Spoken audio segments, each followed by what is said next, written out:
That is it. Therefore, once again, I welcome each and every one of you to welcome your friends onto this hallowed platform today, being the 10th day of the 10th month, being October 2024, being Thursday, Obochudie.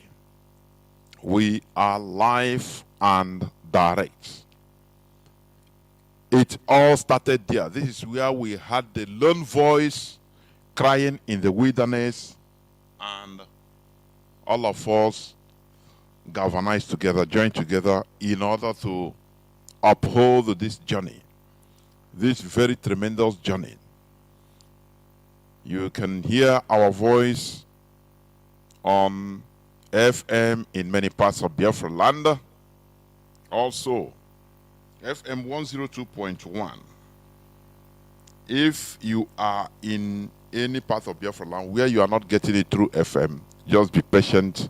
Work is going on, and sooner than later, you'll be getting it on FM.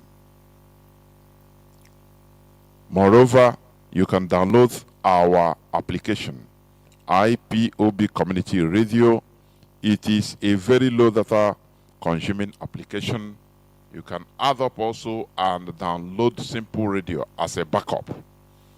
Once you download Simple Radio, you scroll and search for Radio Biafra London, and you get it. You can also listen to Radio Biafra London through our homepage, www.ipob.org.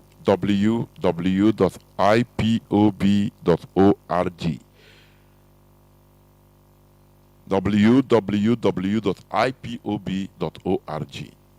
There, you log in there, you see a section written Radio Biafra Live Broadcast.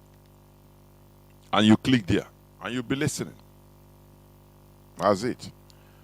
Moreover, on the other side, you can see our donation or mode of donation through PayPal. Donate.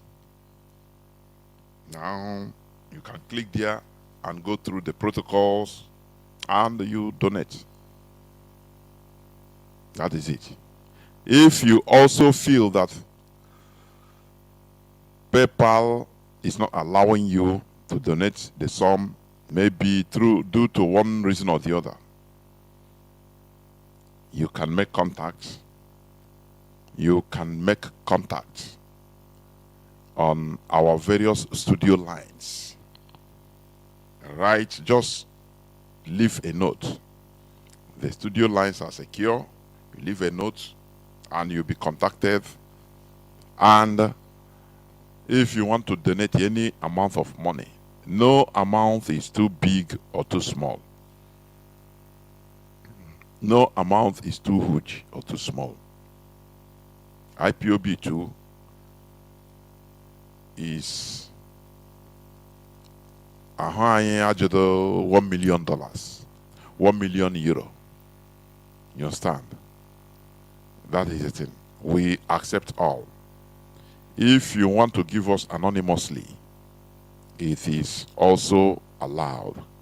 If you want to give us donate and you want your name to be shouted here on Radio Biafra, it will also be done. It is accepted. Therefore, you have no reason not to support what we are doing, because everything IPOB is doing is money. It needs money. Who is funding it? IPOB, crowdfunding. The same way Sambakwe crowdfunded and built Imo State Airport in Owerri today. That is the same thing, the same way. Are you hearing me? And we can do it. So, I want you to welcome your friends and well-wishers once again onto this hallowed platform. This is where it all started, where we gather for our worship. This is where we reason together, our gathering point. You cannot afford to miss Radio Biafra program, please. Before I continue, because I put something out on my wall about today's broadcast, which I will talk about. What is, you know, cry. It is very sad. Aya karaka. Asino aya karaka de ringoro. Mana in this generation, I na aya karaka ne ringoro. Rie ngoro rie ma onye ukodemma. I'm telling you, it's very, very sad. This is the situation we are in. So we will never shy away from it, from speaking about it. We will never shy away from talking about it. Because this is our reality facing us. Britain, through Nigeria, has turned us into farm animals.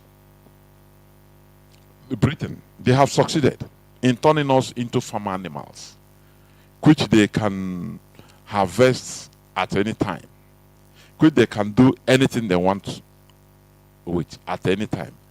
And that's why, you know, I play the voice of Zamfara State Governor, the current Zamfara State Governor, Dauda Lawal.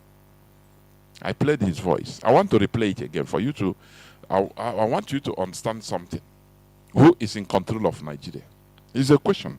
They are there as servants, or as our brother used to call them, prison warders.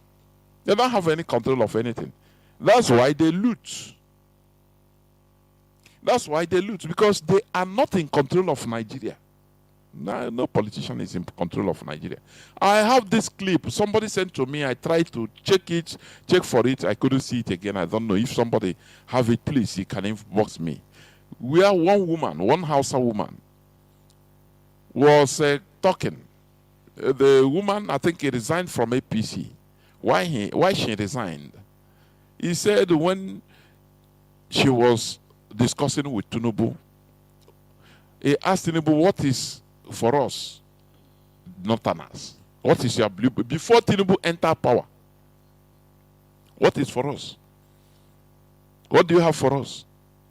Tinubu told her wholeheartedly that I don't have any blueprint to. This is my turn. The woman, she said she was shocked. That's why they don't engage in presidential debate in Nigeria. No blueprint. Because they don't know, they are not in control of anything. What are they going to talk? They receive orders from Britain. Every day, or their daily activities, they receive orders. Do you think that Nigeria is for you? Do you think that you are in cloud cooker land? If you think so. Tinubu said he don't have any blueprint to. That's why he don't engage in any debate. Instead, they continue going to Chatham House in London, speaking there, talking to Western journalists, press. So they don't have anything for you. As he enter power, once he said, I don't have anything, or I don't have any plan. But he tell Britain, your plan is my plan. So your plan for Nigeria is my plan for Nigeria. I'm just a tool. You just let me be there. Anything you want, you get it. That's why Nigerians are being subjected to tremendous suffering. And they don't know it. Tinubu say he didn't have any blueprint. If you have, please, I've forgotten who sent it to me, but if you are hearing my voice, if you have that clip again, you send to me, please. He said, Tinubu, he didn't have any plan. That's why no campaign. He just there, using money. Okay, it's my turn. And he entered. You saw Peter Obi moving around, making speeches, giving motivational talks. Who mind him? The owners of Nigeria were laughing at him. Say, look at this idiot. You think you have Nigeria? We created Nigeria. We make it how it is going to be. It is a challenge to even Nigerians. If you are human beings, redefine yourself. That is what it means. Listen to this man, the Zamfara state governor. Listen to him again. Like I said, we know where these guys are. We know where they live. We know their parents. He said, what he said, you know who he's talking about? The terrorists. Those that they called bandits. The terrorists. I don't know, I hope my voice was coming out before. It seems I switched off my microphone and I've been talking. I didn't know, please. Let me know whether my voice came out, because I talk many things, please. So, as I said before, let me just recap what I said, in case, because I touched my switch, my microphone switch. I don't know whether it was off or on, I don't know, but now it's on. Nigerians thought that they are in charge of Nigeria.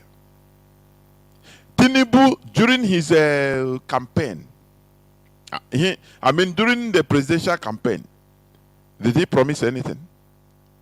A woman, a lady, somebody inboxed me that this thing, and I didn't record it. I didn't register it. Please, if you are hearing my voice, send it to me again.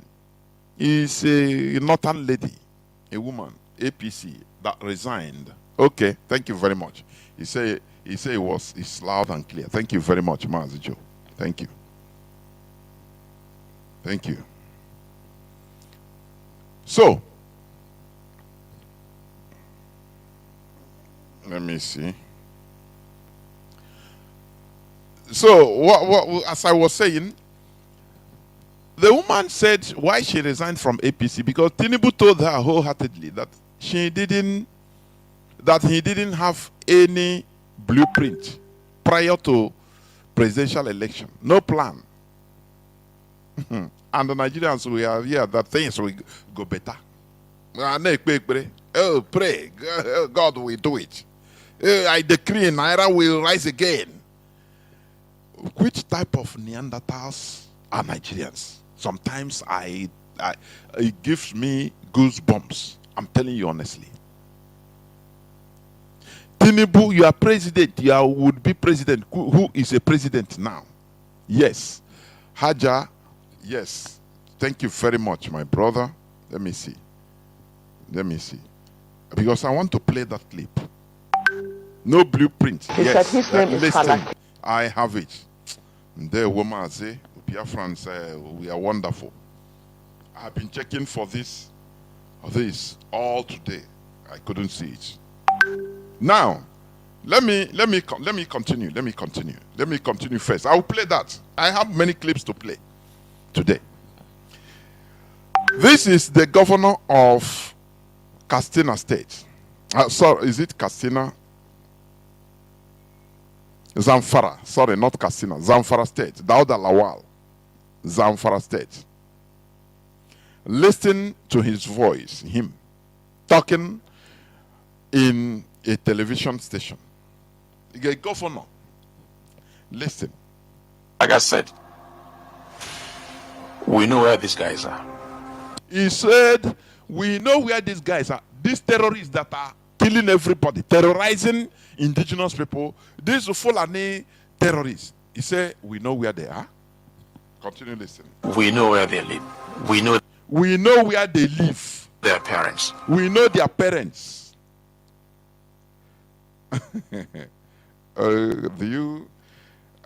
Sometimes I want to give, I have given up on Nigerians.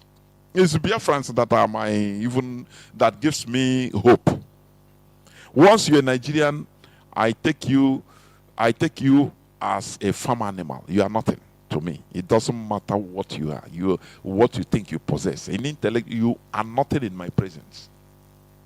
Because you are not there, you are not fighting for anything. You are just like a chicken,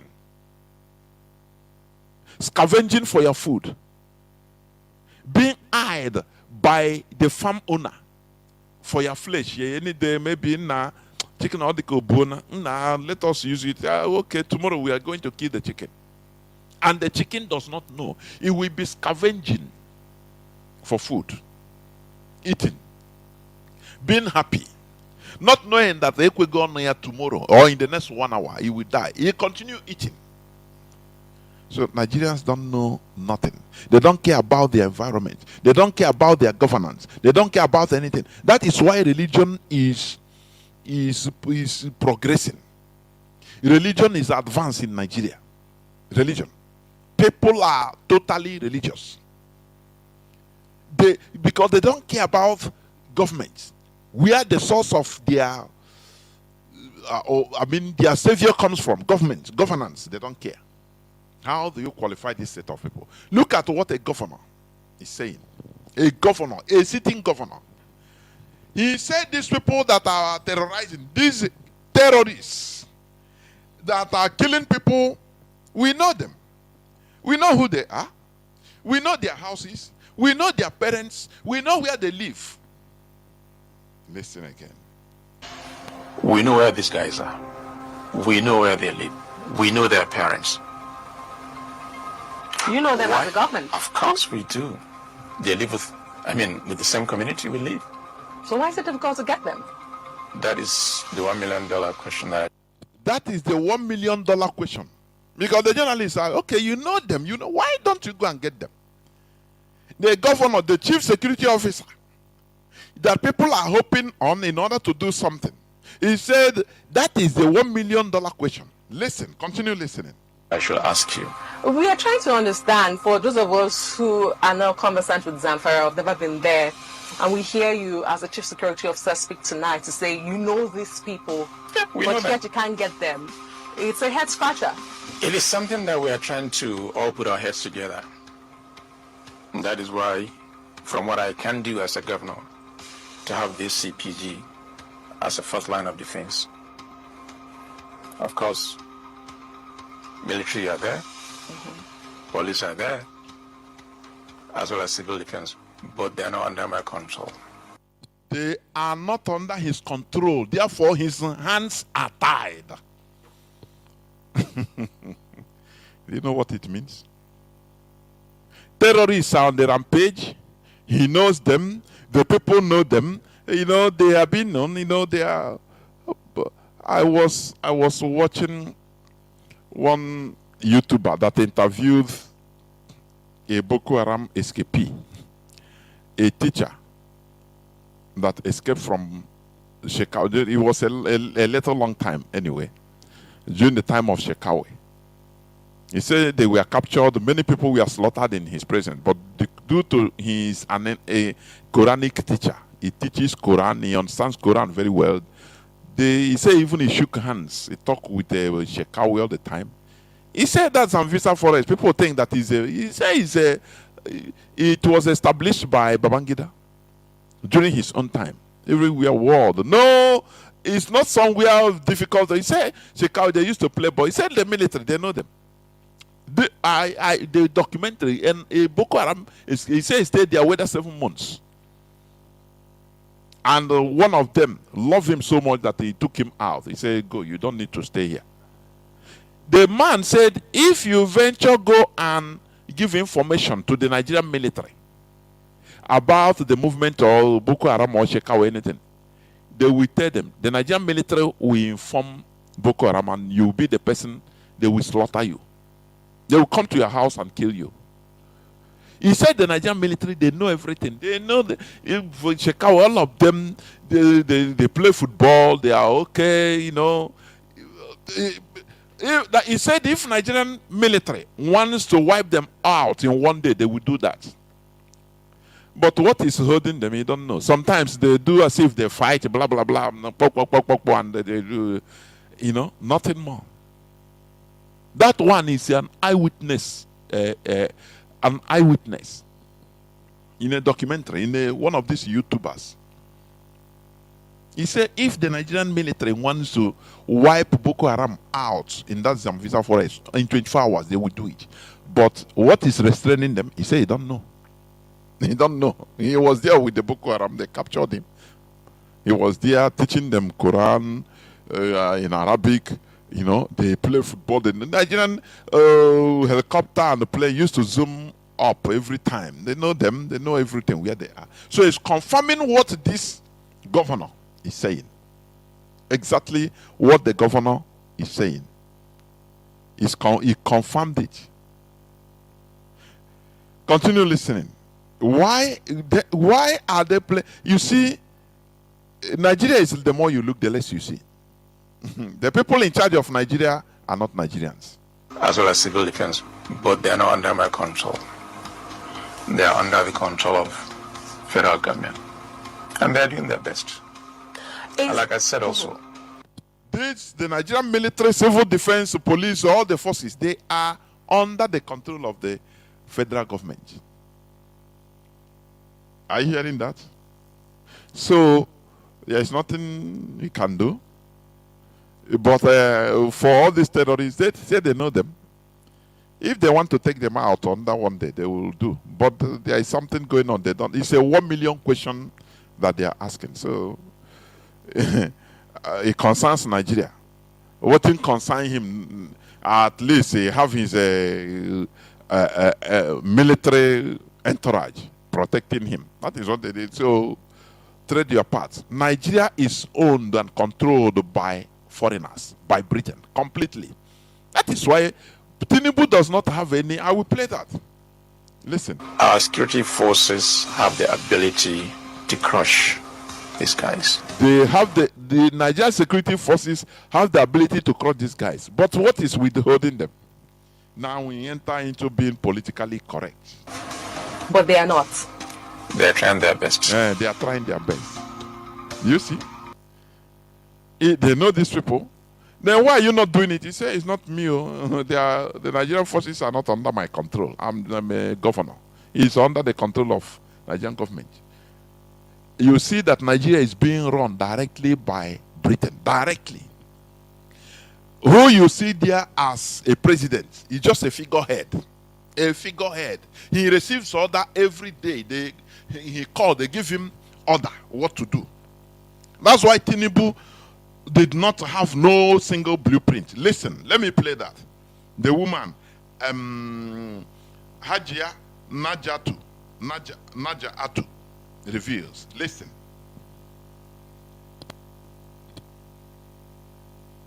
Okay. And that he's working for Tinubu. That he wants me to be a director in the civil society organization. And I told him point blank that I don't want to be part of it. Then he started to plead with me to please accept it. I said, no, I don't want to accept it because I've never sat with Tinubu to tell me what he has for us in the country general and particularly the North. He said, please, madam. He started to beg me. I said, don't embarrass me because I don't want. That was during the presidential electioneering, what they call campaign. This woman is revealing. To be arrogant. When people start to say in the name of God, do this, then you feel bad to say no. So I gave him a condition. He said the names will be out the next day. And he wants my name to be out as the director. I said, no, I can't accept that. Then after all the plea, I said, okay, let me meet you halfway. If I sit with Aswaju and I'm not comfortable with what he says he has for the North, then I have a right to opt out. Do you see this woman, Haja Naja Atu? She's repeating the same thing. Ahmad Bello, what do you have for North? Now, let me ask you, have you ever seen any Igbo politician asking, what do you have for Southeast? Let us call the East. What do you have for us in the East? Have you ever had that? All of them are there begging, political beggars. They don't care what is in stock for the region. What matters is what will they have. If they are being slaughtered, they slaughter their children or their people, that is not their problem. What matters to them is their portfolio, their political position. That is what they beg. Unlike people like this woman is, what do you have for us in the north? He was asking Tinubu. He refused the position until she knew what Tinubu has for them in the north. But listen, the shock. And Falake said, yes, it's okay. So if you notice, when the names came out, it's the only directorate, which there were 2 directors, was the directorate they put me, the civil service, the civil, the civil society organizations. There were 2. I was made a co-director. That night, I got around 11 p.m., I started to get phone calls. Normally, I don't pick my calls at night. But then I saw a message saying that Asiwaju wants to talk to you around 11 p.m. So I gave them a reply. I'm waiting. Immediately they saw my text, they called me back. And Asiwaju called me. He says, Hajia, I said, sir. He said, I respect your stance on not accepting the appointment. I said, yes, sir. Because I can't be a zombie. I just can't follow you because you said I should follow you. Let me know what you have for us up north. Because if I made... She continued insisting up north, not Nigeria. Do you see that whatever they are talking is up north. Everybody they put their own thing, their own side. Drawing for their own side. Do you see any Igbo man or any Biafran politician talking about is what is there for us? No, it's what is there for, what is it for me? What is there for me is the question they ask. But look at the woman, is always asking for not Nigeria. And one Nigeria. I want Diara.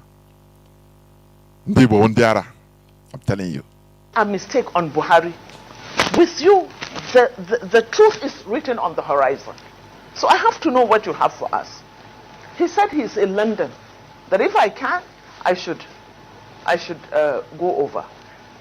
He offered to buy me a ticket. I said, no, sir, I can afford a ticket. And then he said, can I get a hotel for you? I said, yes, that I will appreciate. I took the next Lufthansa to London. I saw him that same night, and we sat. And I said, sir, the reason why I'm not accepting your appointment is because I don't know what you have for us up north. Because in the north, every single person is either waiting to be killed or kidnapped. We can't go on like this. What is your blueprint for us? He told me.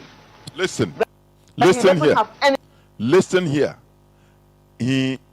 She met with Asiwaju in London. These are people that are campaigning to rule Nigeria. But where they are doing it is in foreign land. Can you explain that? In London.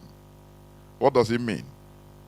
Just imagine Joe Biden or Kamala Harris and Trump. Now they will be doing their thing maybe in India. You know, their campaign, their political discussion.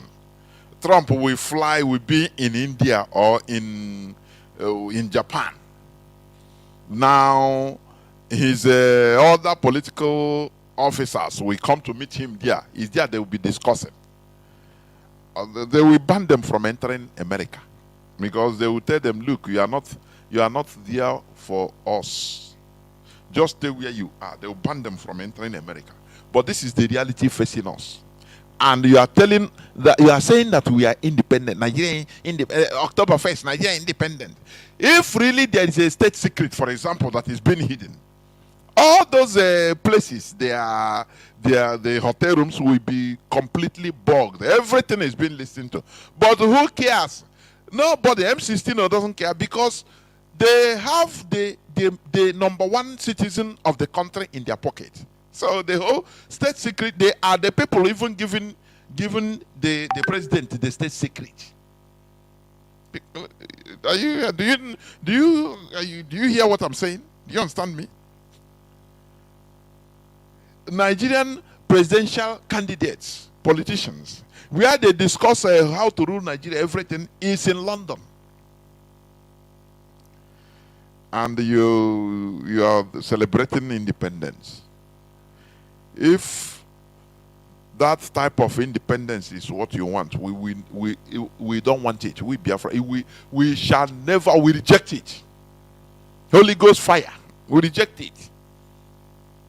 Holy Ghost fire. That type of independence. Whereby it's in London, in foreign land. Imagine, Kamala Harris.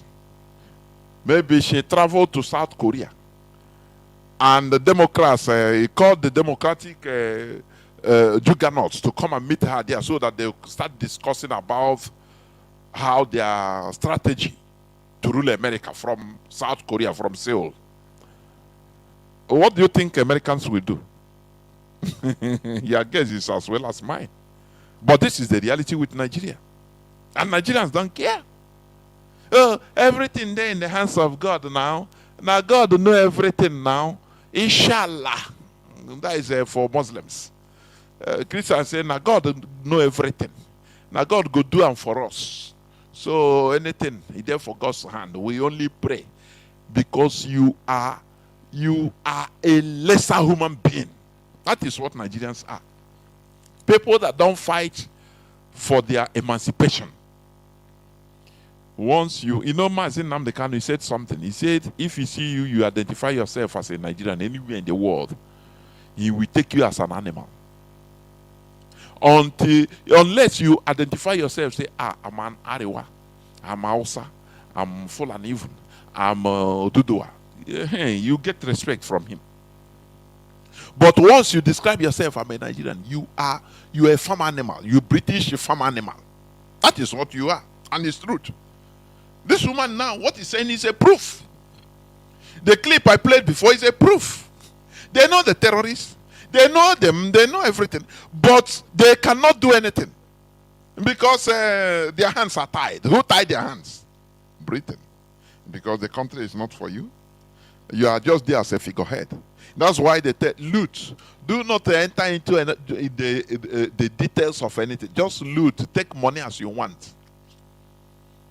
Take money, any allocation, you can carry them, no problem. As long as you keep quiet, no problem. There is nothing you can do because the country is not yours. That is why they loot. Because they see that there is nothing they can do, they cannot help it. Chibika Meiji said it. He said, if you think that you can fight for Nigerians, your ass is grass. You're a loser.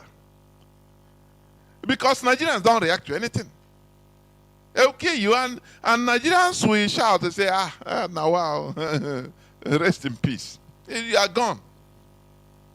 So when they enter there, they say, oh boy, who are you fighting for? These people? I beg, use F word on them. Say F them. He loot and live his life and say, you fight for. Listen, let me not digress much. Listen to the woman, what he said. Tinubu told her, I don't have any blueprint. He said, show me your blueprint. What do you have for us? Not as Nigerians, but as Northerners. As Arewa. Because Arewa means North. It's not for Nigerians, but for Arewa. And you are telling me one Nigeria. Don't you see that I buy in one chance. We enter one chance. That he doesn't have anything for us. I said, you mean, sir, you don't have a blueprint?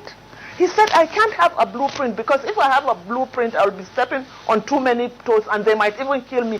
They might kill me. Is Tinubu telling her before he become the president? He said, I cannot have a blueprint or nothing. I don't have nothing for you. Not even for Nigeria, nothing. No blueprint, nothing.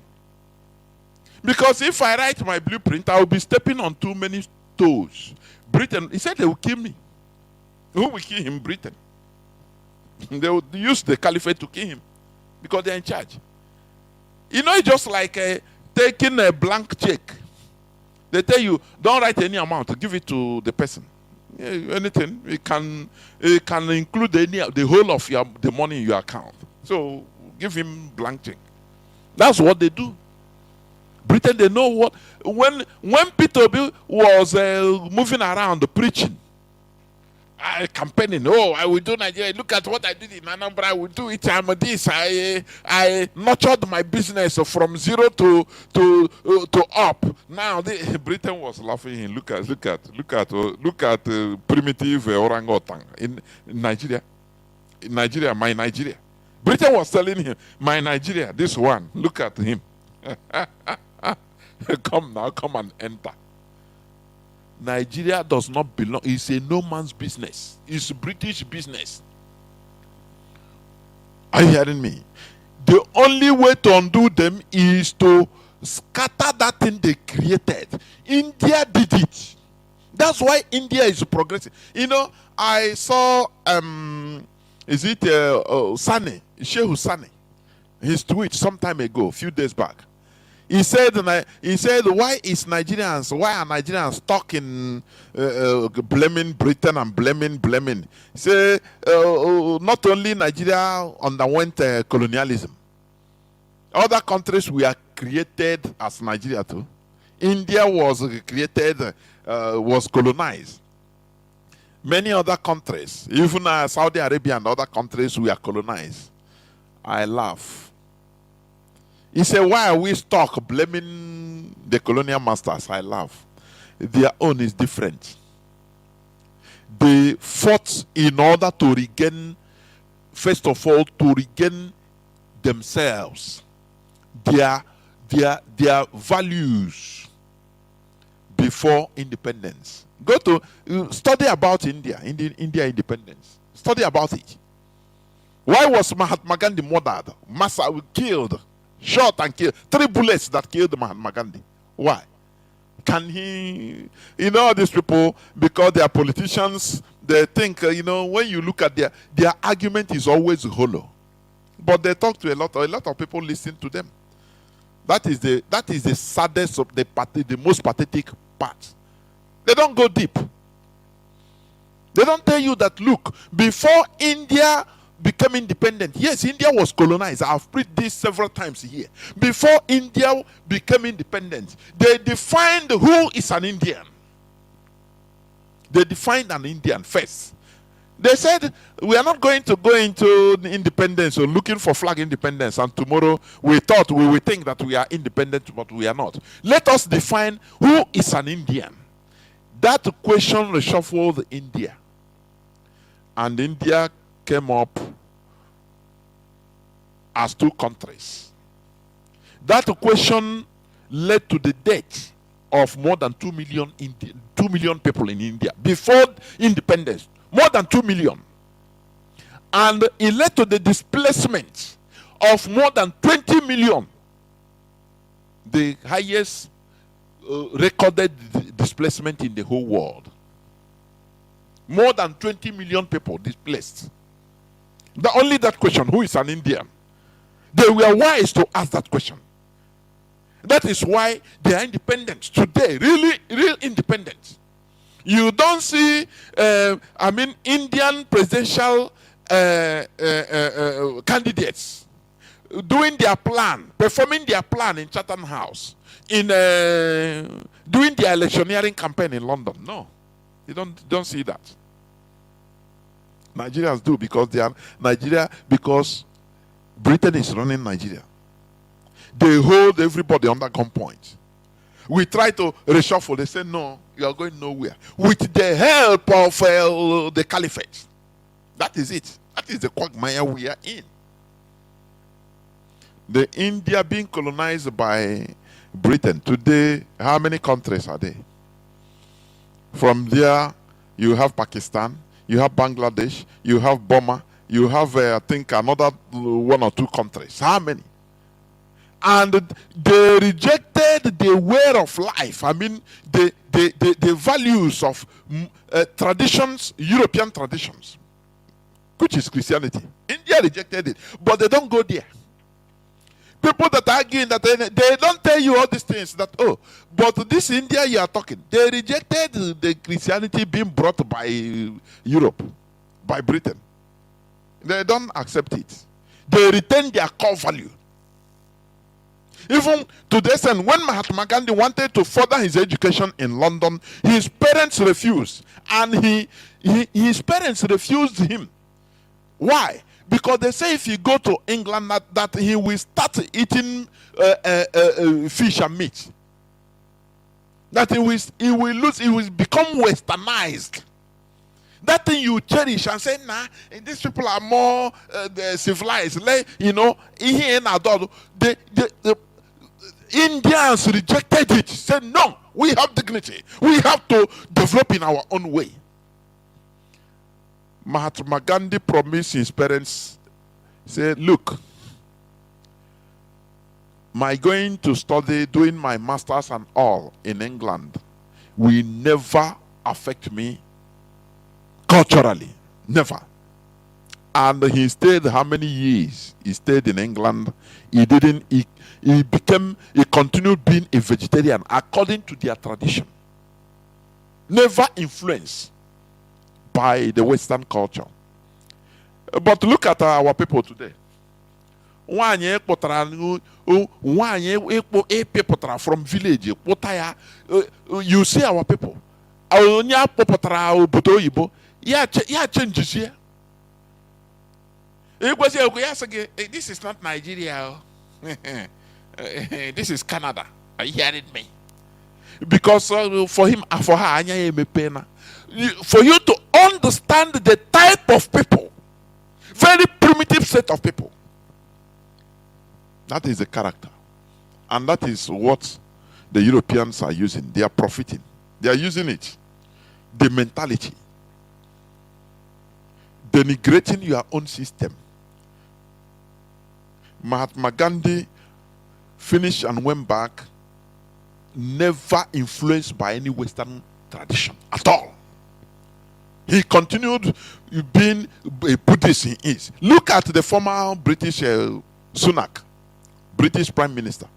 Before entering office, he built a shrine in 10 Downing Street, in the door, and do the normal thing, their normal sacrifice as a Hindu. He did it without fear or shame. When you see his own tradition, you become ashamed. Very inferiority complex. Why shouldn't we suffer? These are the reasons why we are suffering, because we are not proud of our inheritance. Look at Sunak. In the glare of every media, every camera in the whole world, he performed his ritual as a Hindu. No, as a president. He didn't shame. They don't know. Before they say, as a Igbo man, I got say that I'm not civilized, that I'm inferiority complex. That is it. So what am I trying to say? Nigeria you are seeing is run by Britain. Direct. You had it here. Let me just finish it. Let me rewind a bit and finish it from the woman. Your blueprint for us. He told me that he doesn't have anything for us. I said, you mean, sir, you don't have a blueprint? He said, I can't have a blueprint because if I have a blueprint, I'll be stepping on too many toes and they might even kill me. This was what he said.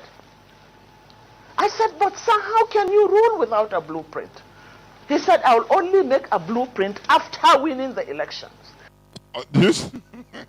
That is the situation Nigeria is in. Which people on earth can accept this type of situation? My goodness me. Which other people, if not the lowest of the low? Let us prove these people wrong. And that is what IPOB is doing. Because Europeans, they called us slave coasts. Do you think profoundly what it means? Every other place, they call them what, by the name of what they produce. In Liberia, Sierra Leone, they call them Pepe Coast.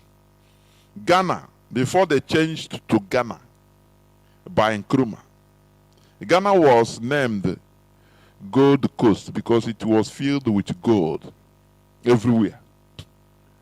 Ghana you are seeing today, that present Ghana you are hearing my voice today, from where you are, it has nothing to do with the ancient Ghana Empire, please.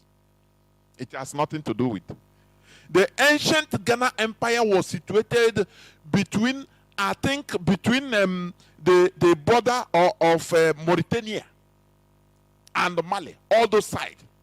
For your information, Kwame Nkrumah chose to change Gold Coast, the name Gold Coast, because he saw it as a slave name. He said, no, we need to have an indigenous name. And he admired the fulfillment of Ghana Empire, the old Ghana Empire. That is why, and that Ghana Empire is no more. Now he has to call the country, rename it Ghana. That is how it is. It's not about the old Ghana Empire you are studying, no. Nothing like that. They don't have anything in common. It's not them. It's not the present day Ghana. Please. The same way you are seeing Benin Republic. Benin Republic also, it was Dahomey. But the first president changed it in commemoration, in order to, due to the progress of the ancient Benin kingdom. Benin, you are seeing in the present day Nigeria. That is, when they check, they look at the kingdoms that made names that were powerful in the old time. Now, you change Dahomey to become Benin Republic, Republic of Benin. It has nothing to do with the old Benin Empire. Are you hearing me? So that is what, for you to understand some things. That is how it is. So, Tinubu that is ruling you, he never have any blueprint. He's just there. They put him there. He say, it's my turn. Britain tell him, what are you campaigning? Tell them it's your turn. Now we go put you here. He agree. Don't you see Peter Obi after he was crying? He said, how can I, being a presidential candidate of Nigeria, campaigning, I was being called to come to Western cities, Western capitals, to tell them what is India for them. He said, how can I? I am serving the Republic of Nigeria. How can I be serving other country more than they sideline him? They sideline him and say, Onya, he never understand nothing.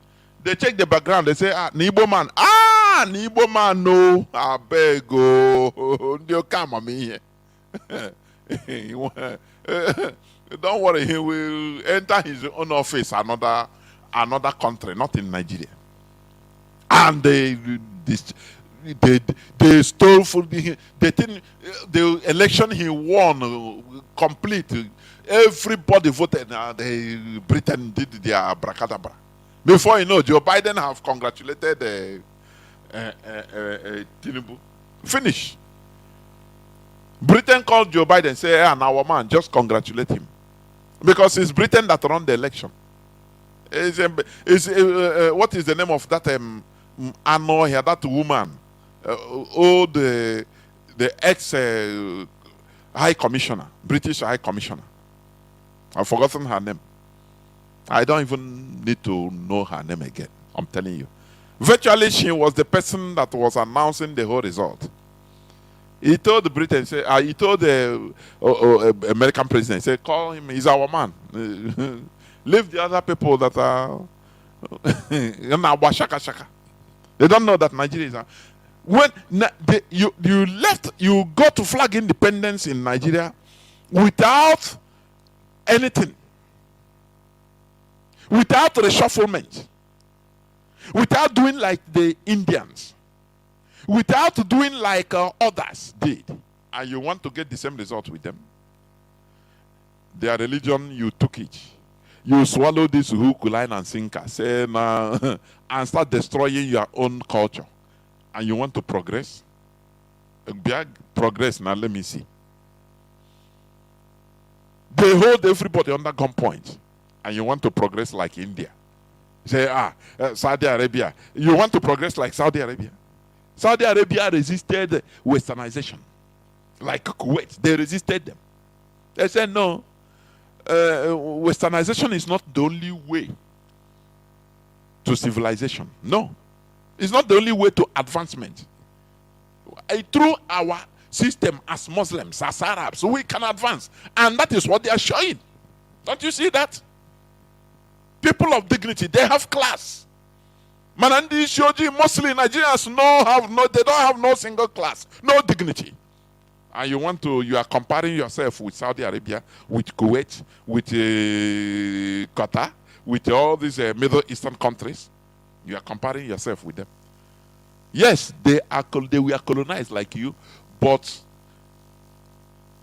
they acted in different ways. They didn't accept their colonizers imposed religion, number one. They didn't accept their values. They reshuffled themselves before getting independence. They took back themselves. They took back who they were before getting the flag independence, and their independence become what it is today. That's why they are advancing. You are on. You accepted everything. They say your tradition is evil. You say, hey, your ancestors say no, you start fighting against your ancestors that they are evil. What others didn't do, what they rejected, you accepted it, and you want to develop like others. Who born you? It's impossible. It cannot happen. It cannot happen. That's why I'm saying, you see this Biafra we are looking for. If we continue in this mentality of acceptance of everything before God and man, the same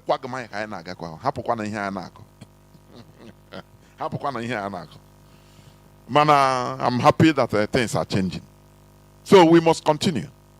We must continue. I want to play this clip. What is happening in our land? It's part of Biget's agenda. It's happening Kurukuru. But before I enter there, please, let me tell Katrina Liang, yes, thank you, my brother. Before I talk about what I want to say today, about Biget's agenda, there is this trend that is going on now. Igbo.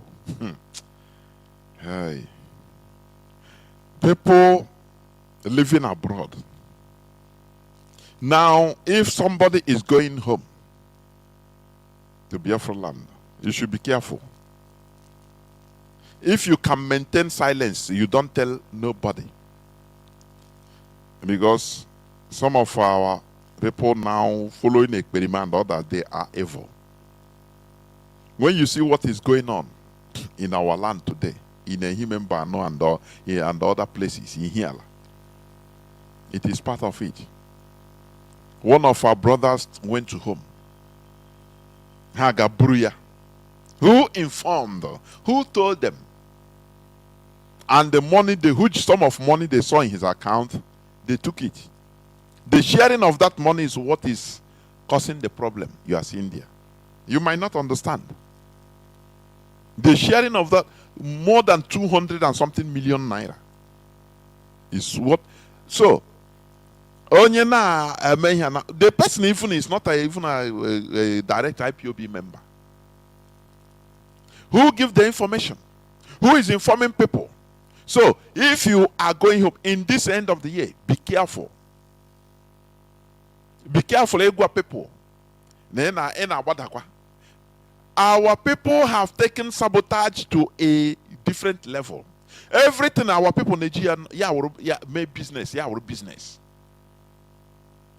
That is a very bad. That's why I'm just saying the bike are the primitive. Before you know, in our land. That is why they want to destroy IPOB with criminality. Are you hearing me? You see people that they are being caught this and that. If it is the Nigerian military or Nigerian police that caught some of them, they will label them IPOB. Before you know, even they will be claiming IPOB. Say no to criminality in our land. Stop being criminally minded. Stop informing on your brother for criminals to kidnappers to take him. Yeah, I want to take here. Now the guy is loaded though. He they come. In your information. Sometimes this information, even on the CC abroad, I'm telling you honestly. So we should be highly wise. They want to use criminality in order to infiltrate what we are doing. That is why we are telling ourselves this thing. We are hammering it here. IPOB does not engage in criminality. What we are doing is self-determination, which I have preached last 2 days. Self-determination. It is under the international constitution. We are doing the right thing. Are you hearing me? They want to eclipse our genuine struggle with criminality so that they will push it to the international community that these people are they are engaged in criminality. Do you see the statement of the Nigerian chief of army staff, Christopher Musa, the other day? Do you think that he made it just? Do you think he made it just for saying sake? They know what they are doing. Are you hearing me? They want to compromise what we are doing, compromise it and equate it with criminality.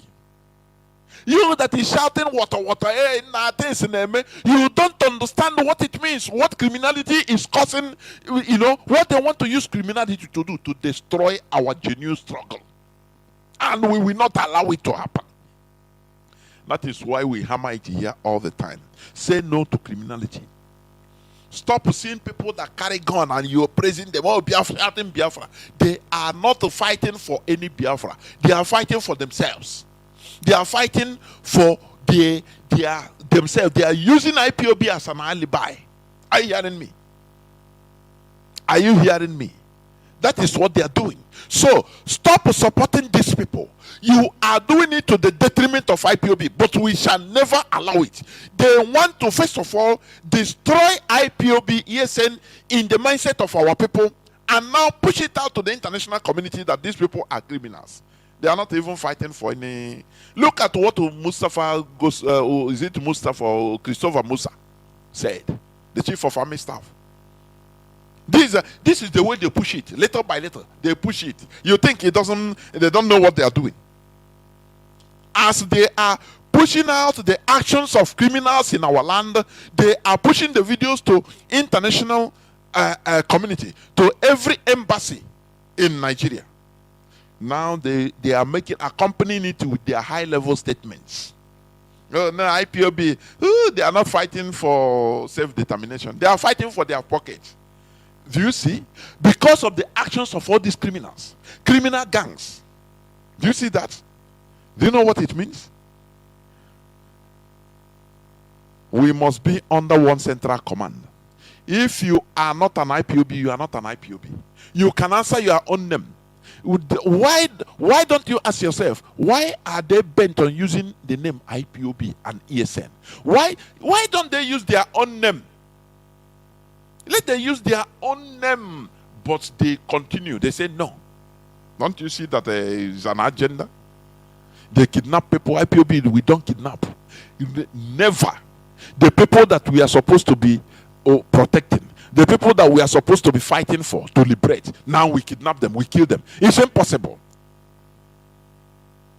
Don't you see the statement of Capo Daniel, the Amazonian second in command to Joe Ayaba? Don't you see what he said? He resigned because of all these things. Criminals will strike, and the Joe Ayaba will take credit. Hey, now my people, okay, and just like that. Encouraging criminality. We never encourage criminality. What we are fighting for is legitimate self-determination. You might think that we are going slow. Let it be. Because you can go fast as you think and enter into giant ant hill. No. And this everything will become destroyed. Are you hearing me? So, our people should be careful. Ndi na lulo, ndi no abroad na lulo. Be careful who you tell. Be careful who knows your movement. The days are evil. People can sell information to criminals. They can sell your information to criminals. Na anapotonye ego. Ebrugi. Imandi buy motor has something and they may fezie you fe. Ya woro ihe ji akpa ego. Everything o ihe ji akpa ego in our land. And that is why our land is in disarray. No collectivity. Our land is in disarray. That's why women today are selling their eggs in our land. I will play it from Nonsonkwa. Then I will tell you. Because everybody is money. Our musicians, our high-ranking musicians, everybody, Igbo music mostly is about ibutike, ego. No person sings, no praises about, virtue. No virtue again, no knowledge again. What the people praises, everybody is about ibutike, and they show these are the things that are destroying our land. They are destroying us as a people. Cry for us Biafrans. We are unique people, but Britain wants to use our environment, Nigeria, in order to put us down so that we will become beasts forever. But IPOB is fighting. I'm telling you honestly. That's why our people, our people don't have conscience. Even if it is to kill their mother, to sell their brother, to say they don't care. Because much more emphasis has been laid on it through music or through Nollywood or through comedy or through everything. That is here now. No person goes for communal interest, knowledge. No. Nobody. This is a problem. Yeah, okay, a problem. I am telling you honestly. That is why we must go back to our virtues. How can somebody that comes from abroad, who told the people on ground, some criminals inside the bush, who tell them that person he has come, knows more than 250 million in his account? Who told them that? Who informed them that? I will not appeal to our people's conscience. No. Because that is not, many don't have conscience again once it concerns money. Many of our people don't have nothing like conscience. And they are happy to say it. No conscience. Once they have to do with money. But IPOB, we are equal to the task. That is why we say it here on radio, for you to be careful in your movement. That person you think you will inform is maybe he might be. Don't leak your information. Go your way. Do your thing. Let only few people, because I cannot say nobody. Carry cause division even so everywhere. Just manage your information, your movement, or information concerning your movement, so that if anything bad happens, you know who to hold responsible. That is it. Nigerian government is aiding and abetting criminality. Nigerian government is helping, aiding and abetting terrorism in Nigeria. That's why Zamfara State Governor said his hands are tied. And he's not in charge. But for all these terrorists, he said they know them. If there is order to round them up, they will do, but he's not in charge. His hands are tied. So he's there to loot as a governor. Do you see that?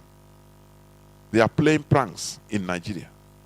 Governance in Nigeria is playing pranks, and that is how Britain has put it. It is for the people to do what? To reshuffle themselves and redefine themselves, and that is what IPOB is doing. So now let me play this clip about our females donating their organs. Are you hearing me? Let me play it, please.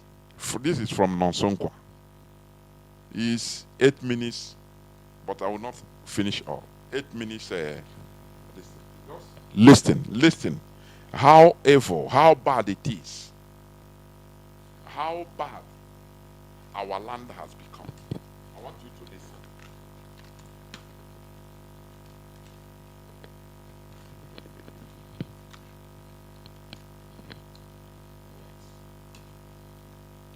Just listen, please. Listen.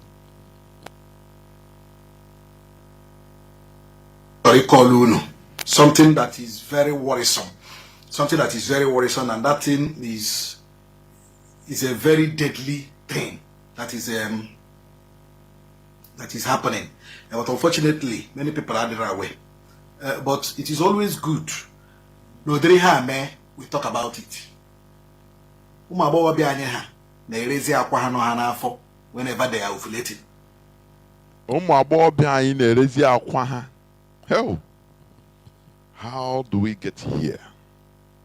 Hey, how do we get here? Our young girls in the secondary school, in the higher institution, and they raise aqua no hanima for whenever they are ovulating. They raise some hospitals, especially in the name IVF, you know, in the name IVF. Some hospitals so when Sonkwa, he's talking about IVF, but it's not that. It's not that. It's more bigger than that. Are you hearing me? It is more bigger than that. The intro vitro fertilization or something like that is IVF. It's not about that. It is something bigger than that. I will explain later. Continue listening. IVF facility. They harvest the ovulation egg of our young girls.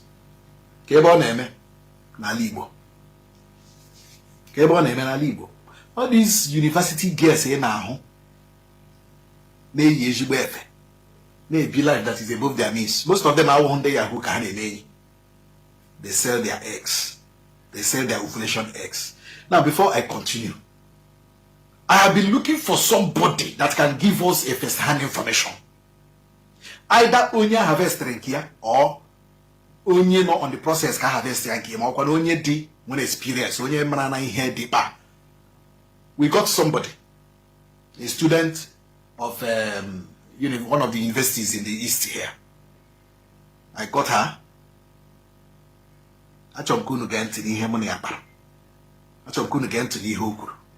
It is very important to get them this young girl. Because because of somewhere. The thought of somewhere. Fertilizer through IVF, not somewhere. Here. This girl. I get play voice note here now. Now let us listen very, very attentively. Now, the issue of I am not sure that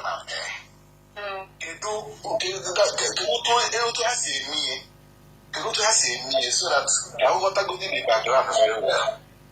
In my I do not do it, so I might not be able to give you the details. Okay, but yes, on the mayor.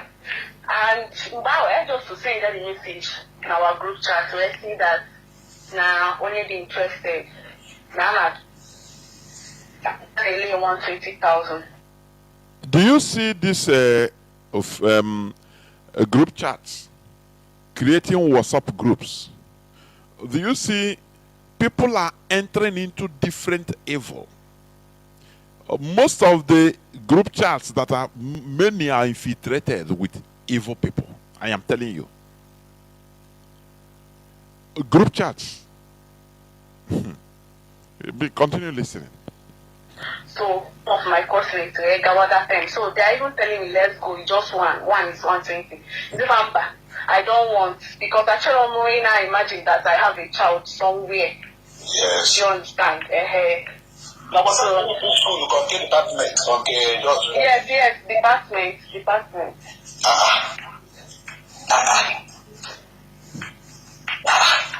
But actually, WhatsApp group or one school. Yes, no, students. Yes. Actually, ndị mere pụta onwere isi nwa ha onwere onye mere ya asị gị na omego ekwe 120 ediri Ima achọghị m na-akpa afa ndị mmadụ. Oh, yeah, but my own. Because I don't want to call anybody. But yes, I know like 2 people that did this. And one other people that did this again out there. Okay. After the whole thing, how do you see them? Or are there any problem? Or any plus we have a last year, 2 years ago, 3 years ago. No. Last year, even earlier this year too. Is it a special hospital or maybe a government or private hospital? I'm not sure the hospital. I'm on the particular hospital. They say put on this so far that time. So I'm on the particular place and in here. But I don't know. But how come now? I didn't make him mad not just that I have not to the vagina, but overall about one madalo, something like that. So yes. What he said is true. And that is why, like how female eggs are retrieved. He said during this procedure, the procedure of retrieving female eggs, an ultrasound probe is inserted into the vagina to identify follicles. A needle is guided through the vagina and into the follicles. The eggs are removed from the follicles through the needle, which is connected to a suction device. So that is how it is done. Mana is very, very dangerous. This is Biget agenda. Biget trial was using to all these things are connected to the insecurity in our land through Boko Haram. That's why they tie the hands of governors like Zamfara State Governor. They know the terrorists, they call bandits, but they cannot do anything. They want to destroy our natural food crops to introduce GMO crops so that they can control our feeding. They control our food. If every year you want to buy, they'll tell you if you don't have money, tell your wife or your daughter or your sister to go and donate her egg. I will still play that. That is what is happening. But the repercussion is very dire. The repercussion is very serious. What Biget was planning to do this, they have used small money to get it. Because our people won't do kakbre. Are you hearing me? Our people, so anything, Igbo people, and these are the eggs they need very, very seriously.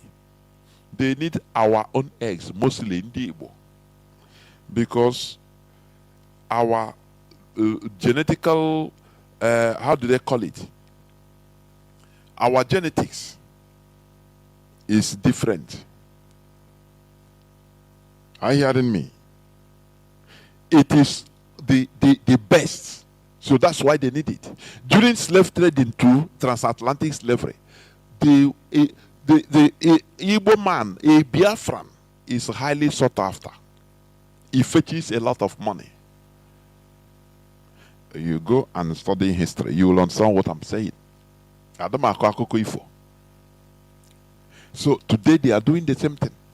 With a little money, they have introduced little money, small crumbs, and our people are falling already. Chai, how is the mighty fallen? How sometimes I say, how do we end up like this? How do we end up like this? How? A people that are naturally unique set of people, talented, people that the sky is our limit, people that, but we end up in a shithole like this in Nigeria. And Britain is in control. The West, they are in control of our lives. Because there is nothing we can talk without them. How do we think you have a government, they are supporting the atrocities that are happening to their citizens? No control, no government control. These children, these females, they are donating their ovules, their eggs, to be used for beget agenda. It is not a in vitro fertilization. No, it is not that. It is not for IVF. No. They are using it for other things. And the repercussion is heavy. Complications will start coming in the next 3, 4, 5 years. Deaths. That is it. Continue listening, please. Okay. Yeah. Oh, Jesus of Nazareth. But can you make it like just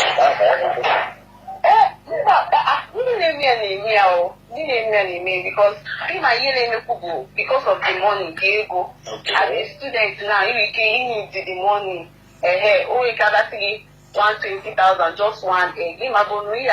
Just one egg, like not just one. Yeah. That you can produce many eggs. So that is what they used to tell me. You can only produce eggs every month and all of that. So that's it. Okay. Oh, well, thank you very much. Yeah. Yeah. Maybe I didn't talk about it. Oh, But we actually know so that we can create awareness and prevent our people from, especially our young girls, from this kind of journey. yeah. Thank you. The girl is saying that they are taking one egg. So people think, how do you know? How do they know how many they are taking? Something that you cannot see through ordinary eye. They don't know anything. They just open their body. Oh yeah, they do. What, the 120,000? Hell, how did we end up like this? Sometimes situation in Obama, I'm telling you. Our young girls that supposed to be the pillar of our country, they end up doing anything for money. No husband, because many non prisons all over the world. The pastors will not be telling you the reason why you don't have a husband is this. Our people above Ishigo, many junior prisons, millions are in prisons everywhere in the world. Some are stranded even many places, and many married foreigners. Many of us marry foreigners. But they continue deceiving them. Oh yeah, pray, husband. They will not take, the information is power. But Mali said, tell the children the truth.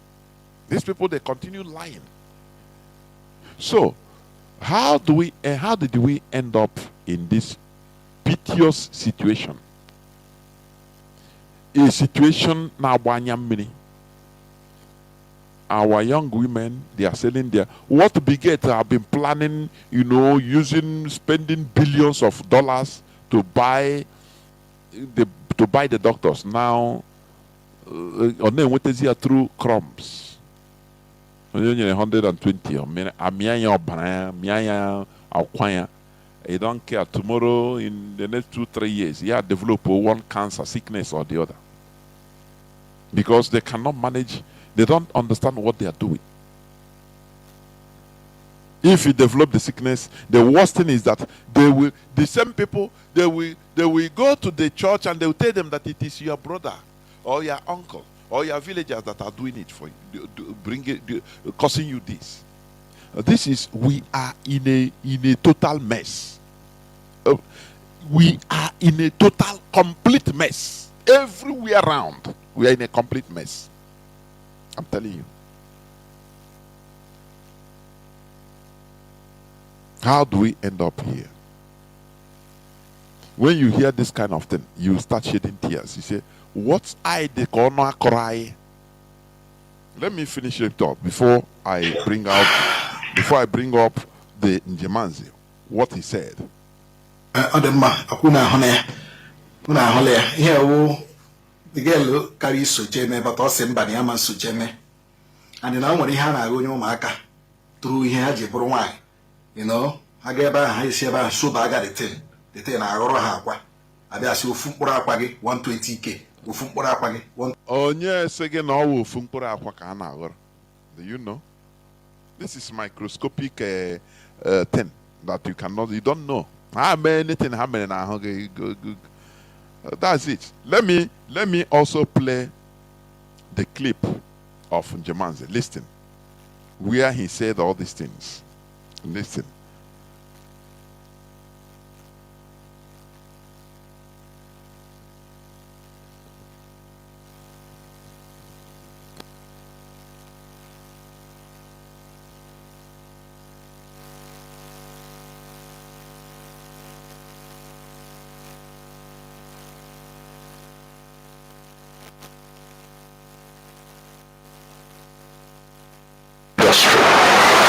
Human industry will make it possible to replace organ parts of sick people.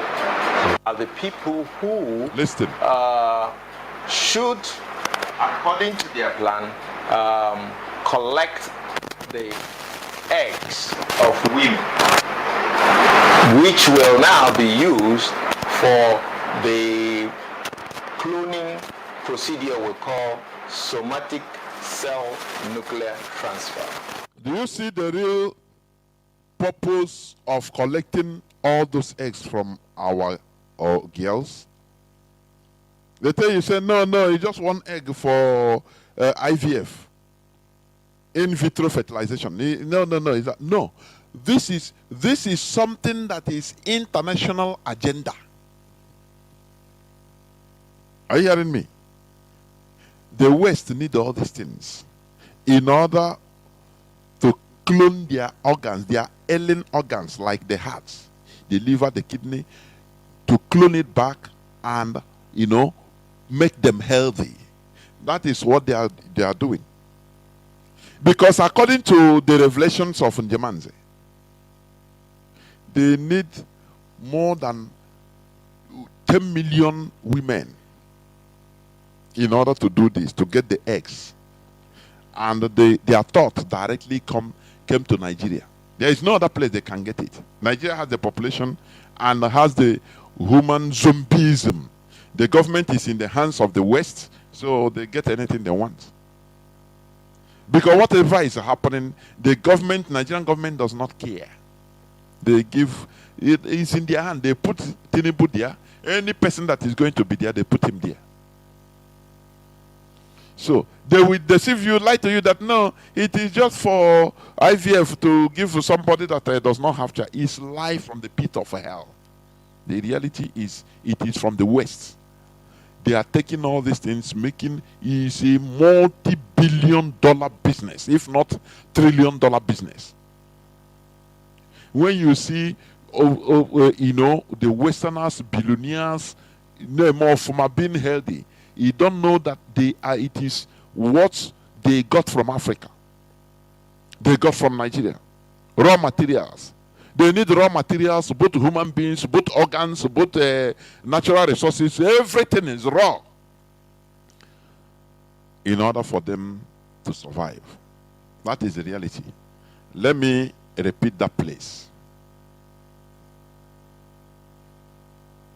Million cell phones, which they call the electronic wallets. The idea was that they were going to give 2 billion naira loan or grant to farmers. What the plan, as far as the doctors are concerned, is that the doctors of Nigeria are the people who should, according to their plan, collect the eggs of women, which will now be used for the cloning procedure we call somatic cell nuclear transfer. And this is what I want to explain, what this is all about. Okay. Now, what the West is looking at is that they envisage a new human industry.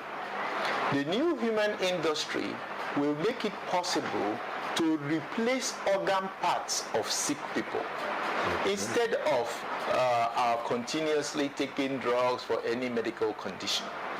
So what that means is that if you have a heart disease and you go to a doctor, the doctor will could take a sample from that your diseased heart, send it to the biotech companies, which are actually most of them in this category are owned by Bill Gates.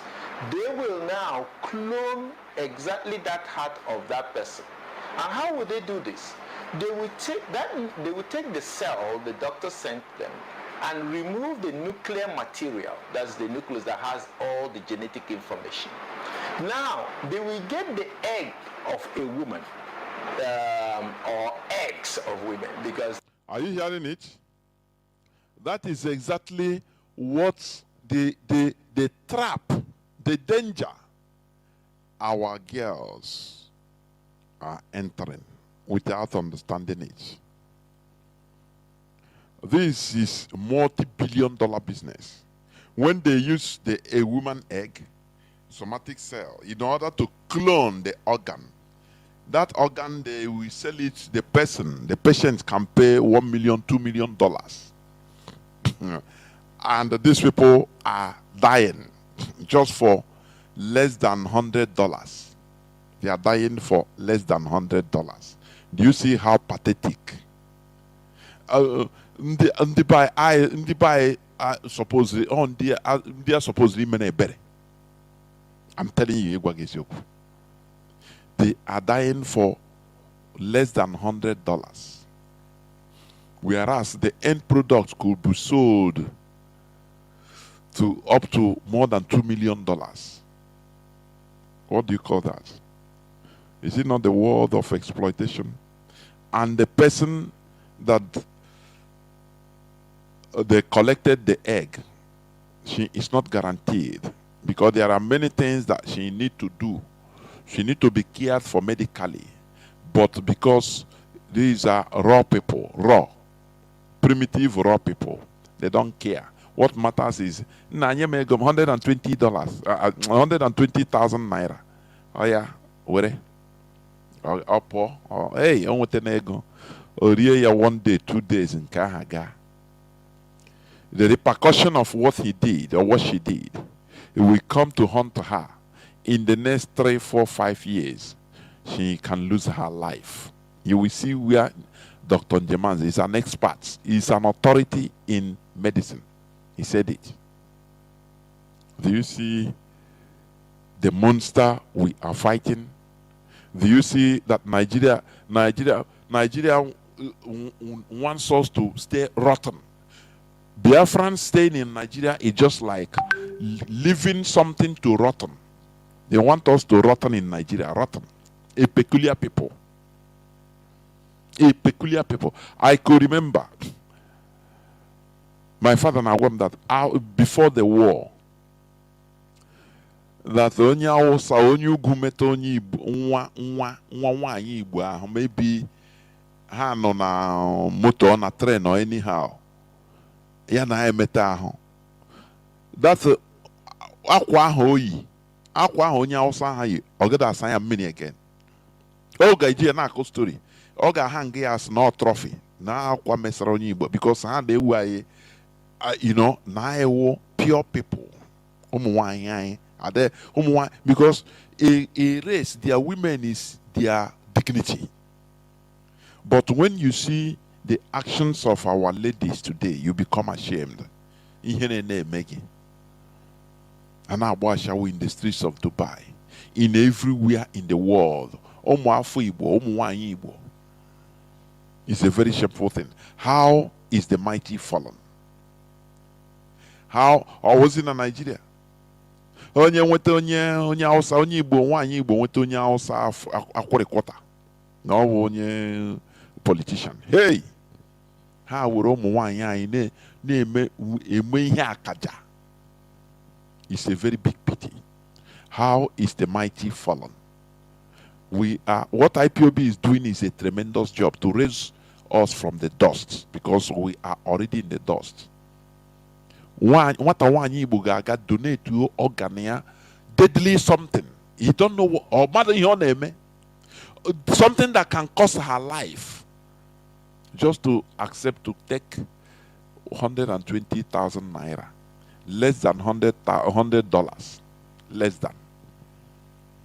And in the next few years, she will develop cancer. She will develop one sickness or the other. Organo look, but I say no, from the village, or both the villagers actually. Unsobod everywhere. Family will hate family. You don't know that this is what she did. She is the cause of her own problem. Do you see the piteous situation we are in? I want to provoke your mindset so that we continue in what we are doing. I want you to know that the only solution we have is Biafra. That is the only solution we have. In Nigeria, we are all dead. We are dead and left to rotten. To turn us into beggars. To turn us into, humiliated set of people. To turn us into almajiris. In Nigeria, that is what they want us to be. Are you hearing what I'm saying? Let me just fast forward it for you to see where coordinates on these so-called electronic wallets, which are just separate people, victims were killed by Boko Haram. Okay. These were farmers. Then of these 37,500, 32,000, okay, we can give did not heed to all the calls by all the people present. And what happened? They passed the law with this defect. So all the people who are waiting to harvest organs, harvest eggs, are all in Nigeria. They are setting up their different NGOs. Are you hearing it? They are there. These are the people that have infiltrated the WhatsApp groups, sending that money there in case if any person, any of you students that need quick money, that need 120,000, just come and donate your egg. Their parents, many of them, their parents will not know. Are you hearing? These are Bill Gates' agenda. The tentacles in spread. They are already, in German they say they are already everywhere. Because Nigeria is a symmetry for Biafrans. They allow everything. Nigerian government is in the hands of the West. They are the people running the government. So they allow everything. They allow all these things to continue taking place. Do you know that? Do you see that? How did we end up here? How do we continue staying in Nigeria, our race will be rotten. I am telling you, completely rotten. Nation. Continue listening. I want you to understand the repercussion of what these children are doing, what these girls are doing. They are playing with their lives. Can you explain why there is a multiplicity of NGOs in the Northeast where there is a conflict going on? Okay. Doc, I will come back to this.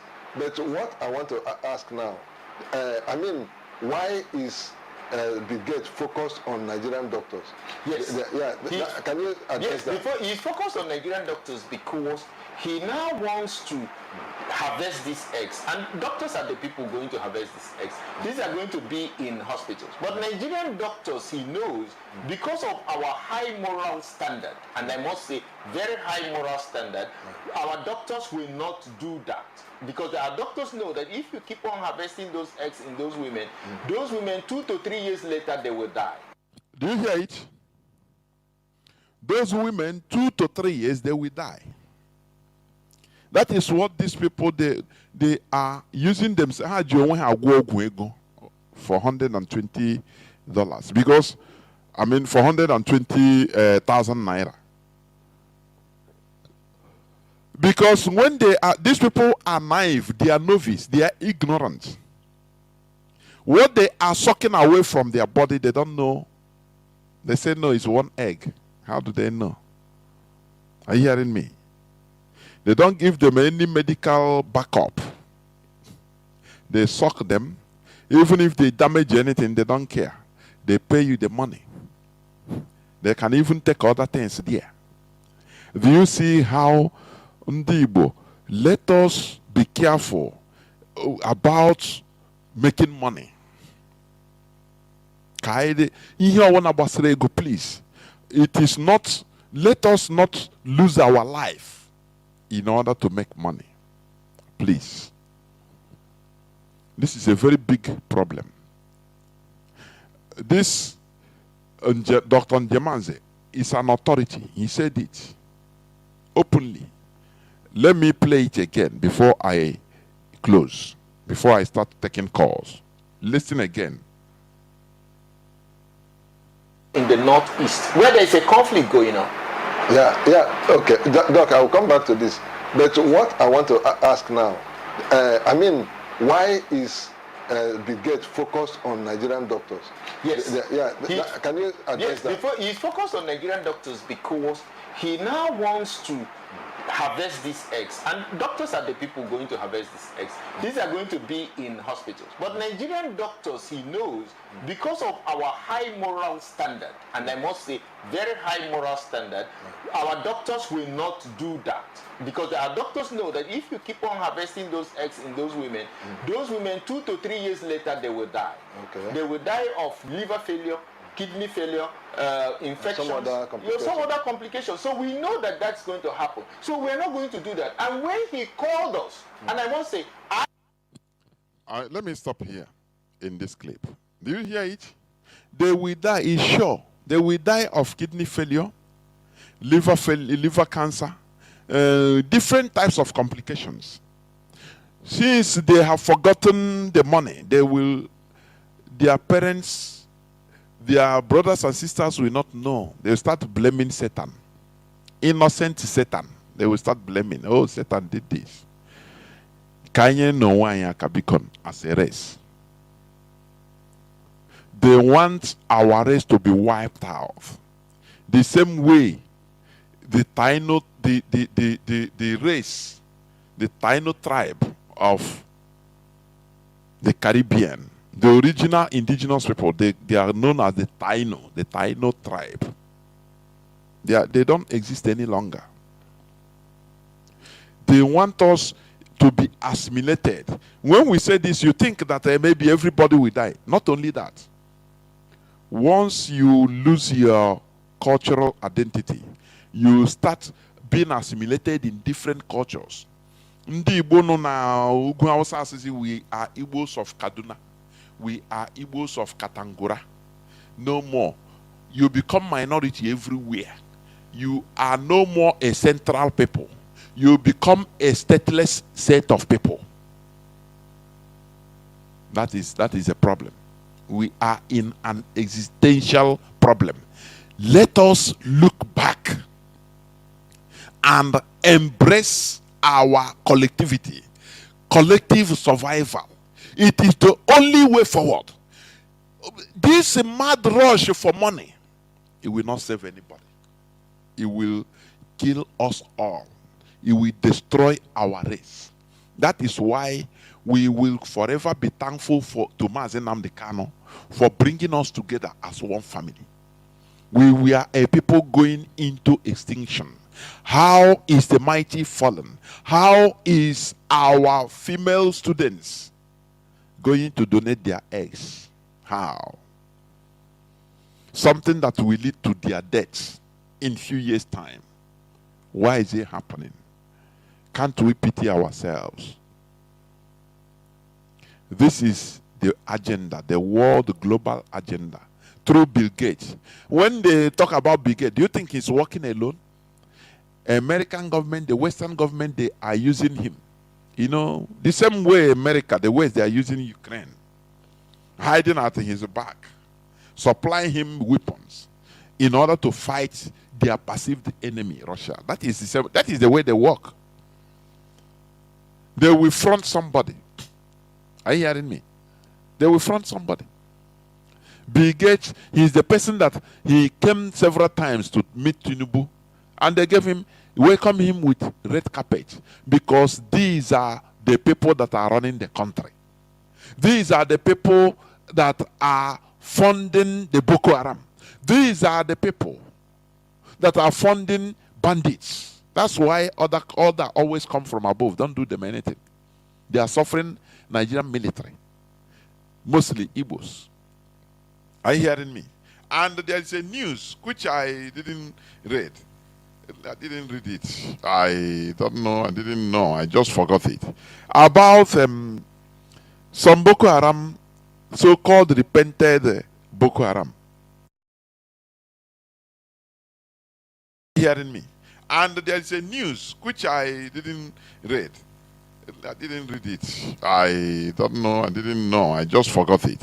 About some Boko Haram, so-called repented Boko Haram.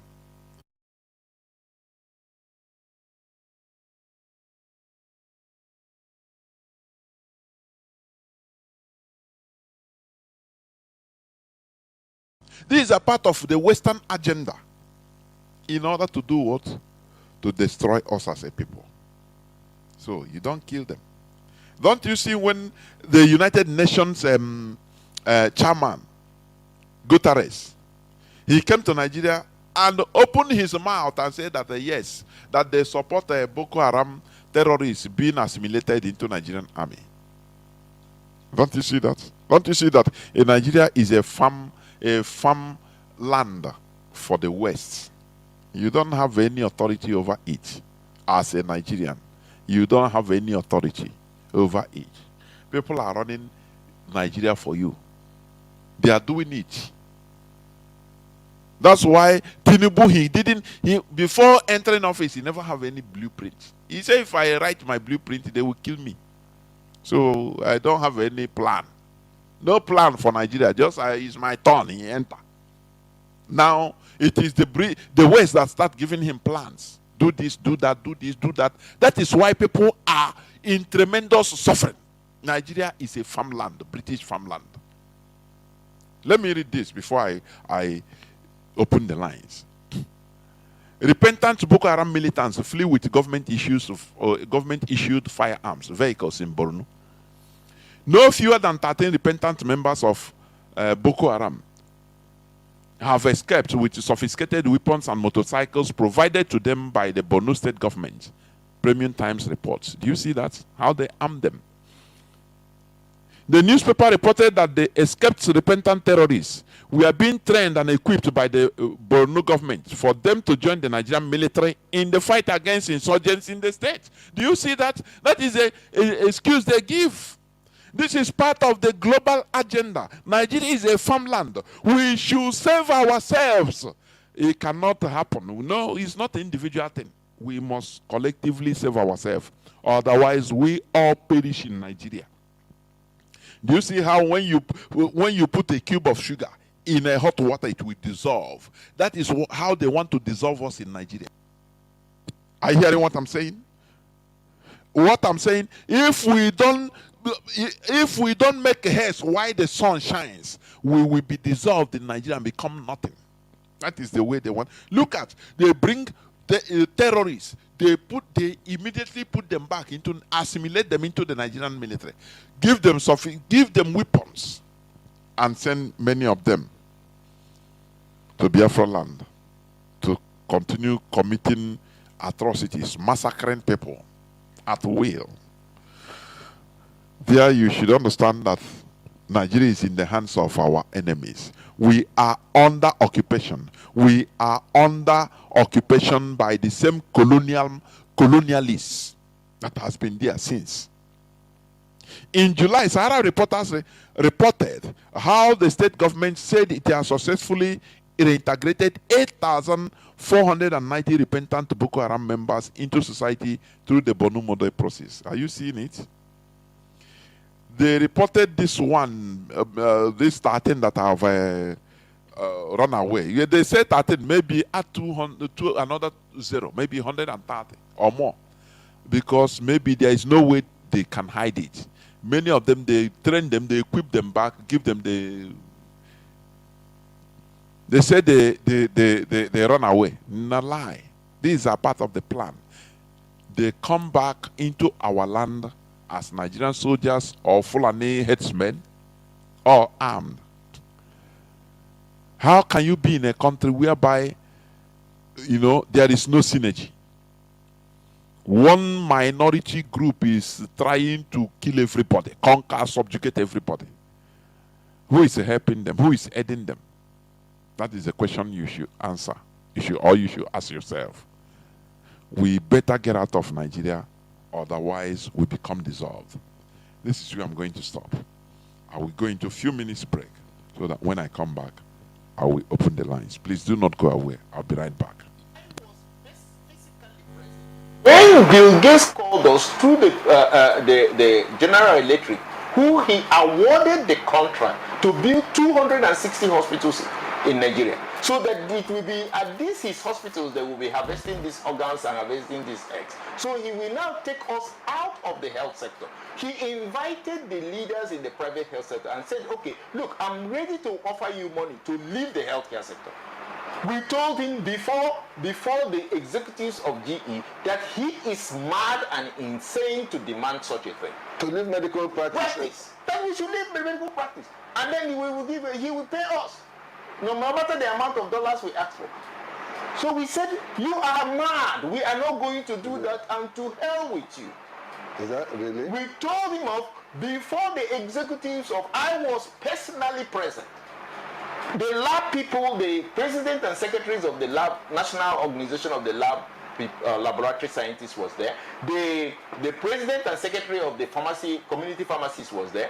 And we told him to his face, to his presence, because they were talking on, it was a telecom conference, and then the executives of General Electric were there at their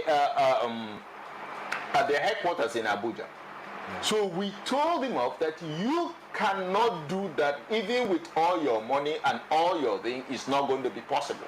Now, since we rejected that offer, he has moved to his second option. Okay. Eliminate, kill all these doctors, and then take over the health care. And he told us they have already taken off the whole government hospitals. They bought the federal medical centers, they bought the university teaching hospitals. So what is remaining now is for us to get out of business so he can carry out. So these hospitals will become places where foreigners can get organs.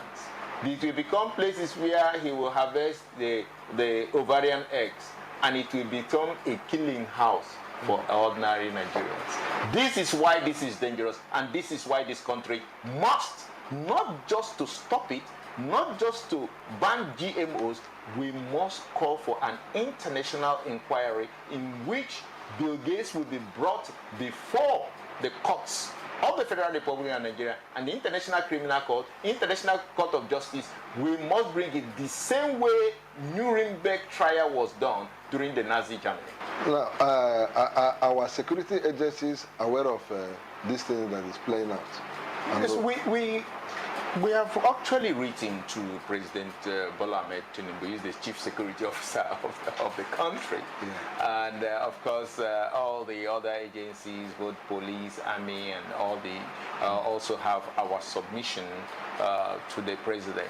And the National Assembly has been well informed, the senators, and then the House members have been informed about this. But it will not be something that will be handled by government alone. The Nigerian people must stand out. Bill Gates wants to set up these killing houses in Nigeria called his. Welcome back. My dear Paul, Dr. Njemazi said Nigeria, not only Nigerian government should can handle this, but the Nigerians, the population, should rise up.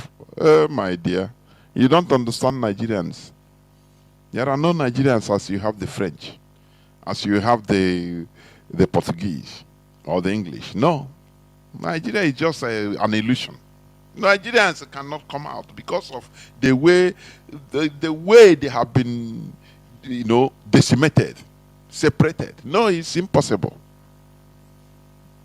So calling Nigerians to help their government. The government is in the hands of the West. Since this man has been shouting this, did any government parastatal care? Did any Nigerian government parastatal care? The answer is no. It's very sad. I ask this question: how do we see ourselves in this mess, in this shithole? We are in an existential mess. I'm telling you. How? That's why what we are fighting. When I see people using IPOB in order to commit crimes, criminal activities, it pains me a lot. Or to make money, it pains me a lot, because they don't know what we are in. We are inside a very tedious journey, tedious fight, messy fight. Our lines are now open, please. Our direct line is +1 213 328 6224. I repeat, +1 213 328 6224.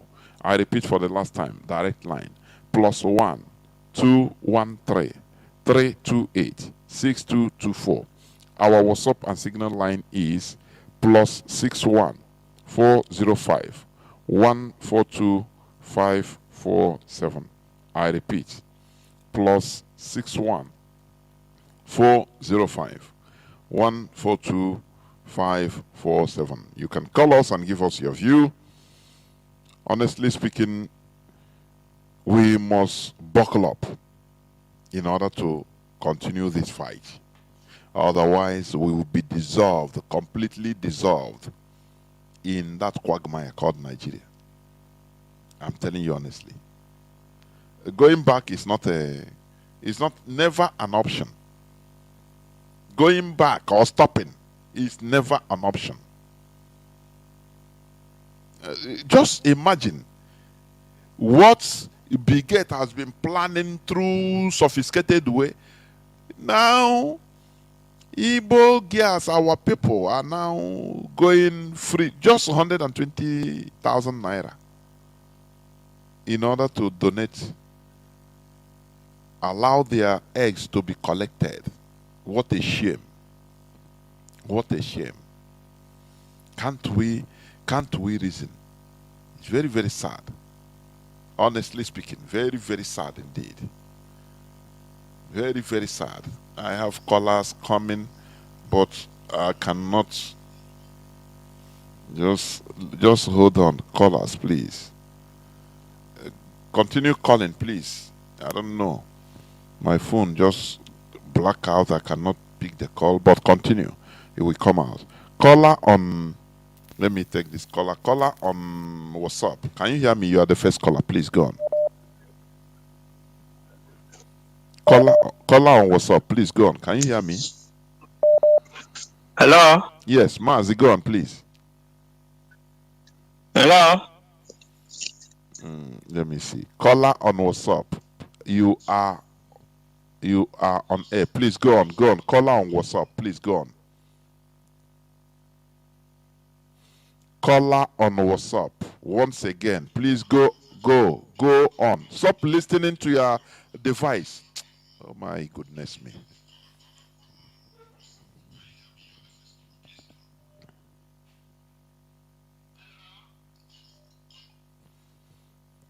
Sorry, maybe it's not ready to talk. Can you hear me? Caller on WhatsApp, can you hear me? Hello, Mazi. Yes. No, Jonathan. There. Hello. Yes, go on. Call on WhatsApp. I'm hearing you. Go on. My name is still remain much because okay, this is my Italian number. You know, I normally call with my local number. So much according to your submission today and the clip you just played.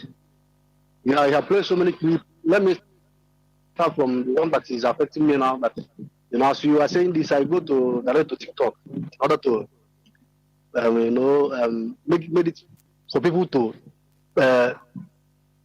make this that clip go viral about our women, the way our women are these days. You know, we have become this kind of so cheap that we fell on thing that look like money. Our people have turned to something else. I don't know. And I always blame it on religion one of the main reasons. Everybody should able to take quick money. Mazi, I don't know why. Mazi, can you hear me? Mazi, can you hear me? Mazi. The main reason is that our people, we promoted money. Everything is about money. Our musicians, they sing only money. In our villages, no more virtues, no more so we are reaping the result of what we planted for a long time. That is it. Redoing it is not easy. It made our women that's supposed to be our dignity. Every people's women are their dignity. You go to Arab country, you go to Arab family, they can never allow you see their women because it is their dignity. But when in our own land you see very cheap one everywhere, all over the world. Mazi, I know in a mess, honestly speaking. We are in a mess. Go on, please, go on. Is heartbroken. No, so I remember. Let me say, is late 90s. When if you go to city and they make money, there's kind of money when there's parents. And also some of these things now also come from parents. Also, parents have a role to play. When you came from city, if you come back from city with money, before your father could be able to touch that money, he will call you inside and you this money that you are spending. How do you get this money? What are you doing now? What do you do to get this money? But today now, no parents cares. Nobody cares. Anyhow, the money. This started from Oliver the Coke and the Co. Nonsense. The type of music we have from Mike Ejera, they bastardize everything. And now one day boutique, but IPOB have come to change the narrative.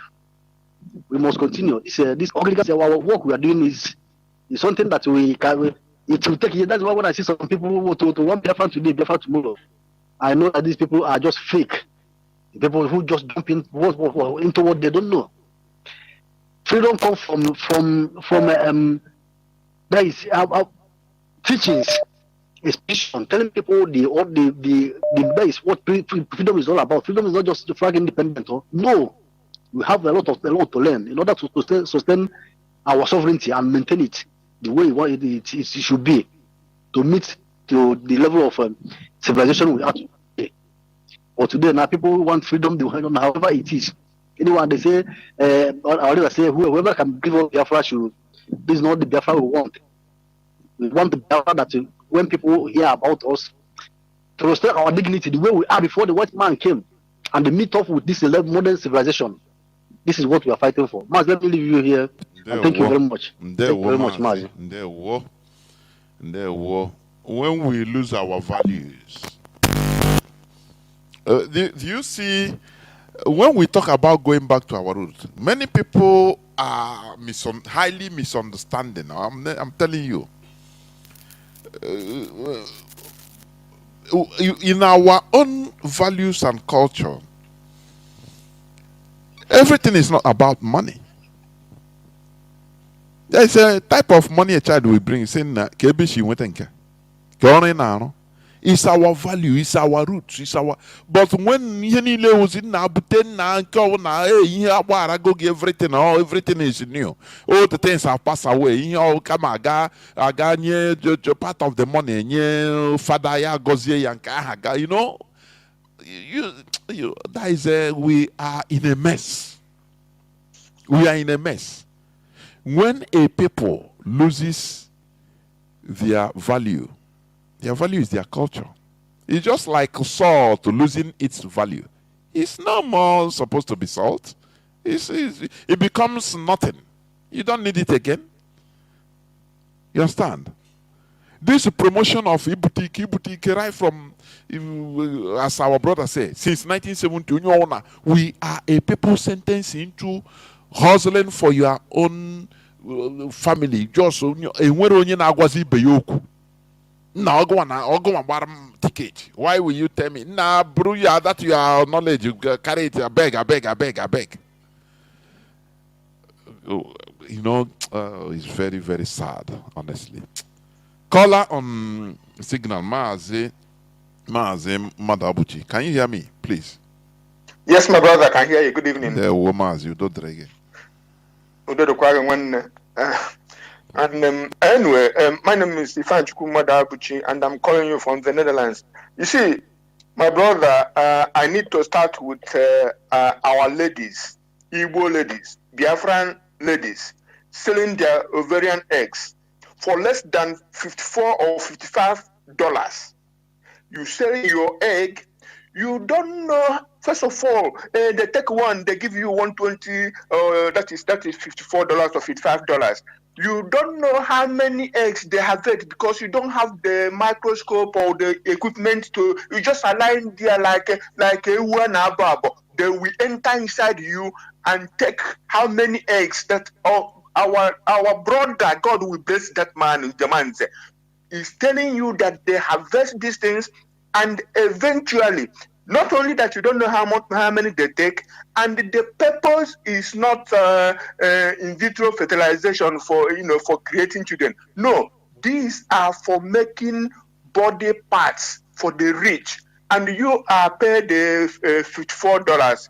And then the next thing is that the consequences of that harvest, because nature makes it that every period you drop the eggs, and then the body, the nature will heal itself. But these people will go and pluck how many they want, how much they want, and then the consequences is that you will start suffering what do you call it? The body organ. Internal organs will start failing, kidney, liver, and the cancer of this and that. And within 5 years, our ladies will start to die of unknown causes because they don't know. What is this? How can we go this low? Our ladies, my mom, my sisters, our moms and sisters are our most treasured. Our diamonds, our pills.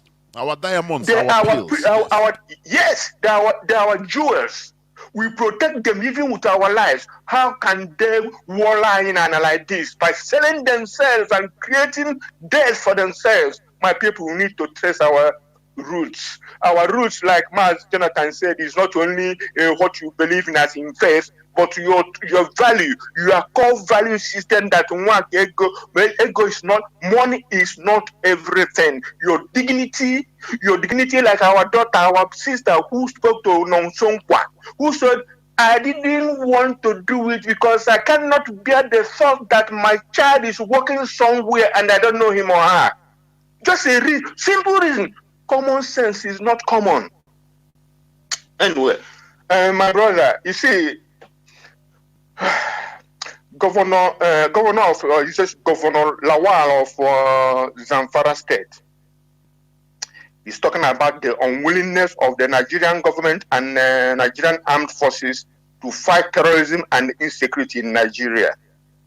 You know, the same thing happened when, was it Governor Matawale or whoever was the predecessor of the present governor?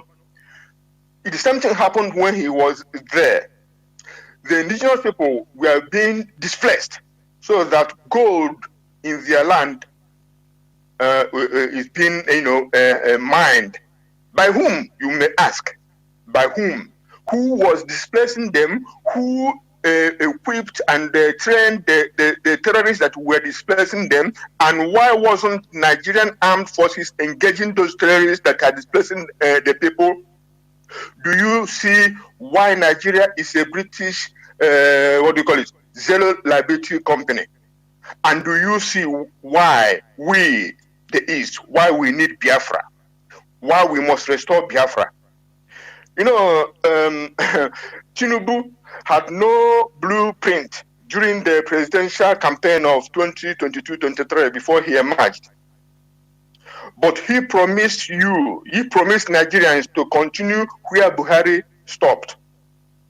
This will tell you that Tinubu's emergence was pure arrangement between Fulani and the British. Look at Nigeria now. Why can't Tinubu tackle Fulani terrorism and general insecurity in Nigeria? Even if it be the last thing he did, he would have written his name in gold in Nigeria, in the post-history. Even if Nigeria is disintegrated, people will say when Tinubu emerged, he stopped Fulani terrorism, he stopped insecurity in Nigeria. But he wouldn't do that because he didn't want to tread on any toe. He will be traveling all over the world like a Jara.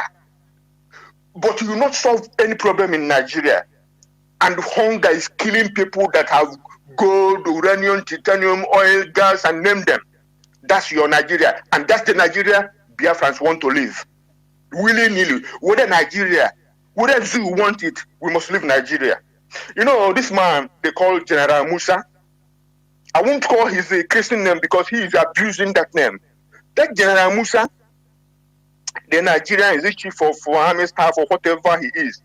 He must give Nigerians, first of all, because he's making accusations, making some claims that some people are not fighting for their freedom. IPOB, the indigenous people of Biafra, are fighting for our freedom, and you know that our fathers and grandfathers have fought for that freedom, and we want to finish the job they started. Because if your father started a house and he didn't finish it or couldn't finish it, you must finish it, and that's where who IPOB are. So General Musa must tell, he must tell the Nigerians, first of all, and the world, the evidences of his assertions and allegations. We are waiting for the list of the people Nigerian government paid to destroy IPOB, and how much you paid each of them. Anybody you paid, even if he is a member of IPOB, give us the evidence. Tell us how much you give them. General Musa and Tinubu government should also, as a matter of urgency, give or publish the names of terrorism sponsors and financiers in Nigeria. You know, we know that you know them, because this is Governor Lawal, Governor of Zamfara, have said again, we know them, we know where they live, we know their parents, they live with you. You know the sponsors of terrorism and insecurity in Nigeria. Only you lack the political will to prosecute them or to arrest them at least. But you are shading and covering them.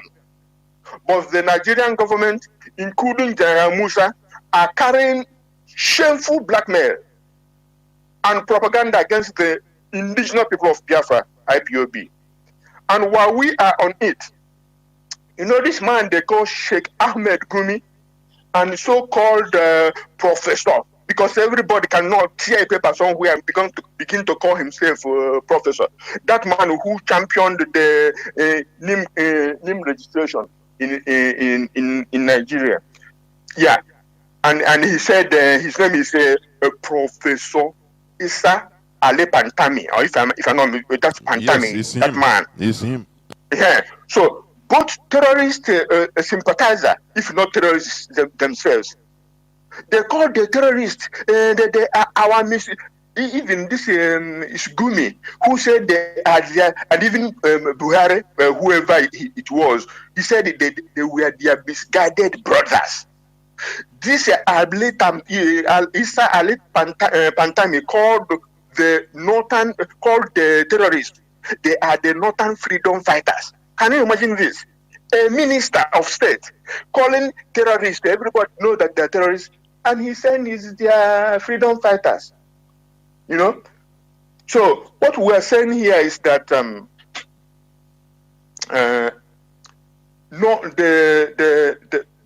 we mean who calls himself. Do you remember my brother? Do you remember that man in Lagos who called himself SND in Lagos? Yes, the one in jail. If Apantami and Sheikh Gumi are free to fight terrorist fighter, this man, for just a statement he made out of frustration, he is being held. Even up till now, does it mean that Tinubu government have not investigated this one? Because he is an official APC member. Why is that man still being in custody? Because he is an Igbo man. And this is one of the reasons we demand self-determination in order to take and, make our laws and govern ourselves according to our own value system. The Fulani can go and do their feudalism and etc. as much as they like. And my brother, before I hang up, who say again? Oh, please round up. Many people are. Okay, yeah. Oh, thank you. One the other day you were asking who are the IDPs who are occupying their own ancestral land. Why is it not the priority of Tinubu government to take them home, to bring them home back to their own home state, who are in their to their villages and towns? Nobody is even talking about them on the government side. The government of the so-called Buhari, Fulani, APC, Kabas supported, financed, and armed and encouraged the Fulani terrorist invaders who displaced those people. They call IDP now. Now, that government has ended. What is the present Tinubu regime doing to return those people to their own homes, villages, and towns? Where is the presidential fiat, an official order from the president to take these people home? Instead, they are conniving and scheming to resettle them in Biafra land, in Igbo land, in the east. And we will never accept that to happen in the Biafra land. God bless Biafra. Thank you, my brother. There were Mazi. Thank you. Caller on Mazi John. You are listening. Can you hear me? There were Mazi. Go on, please.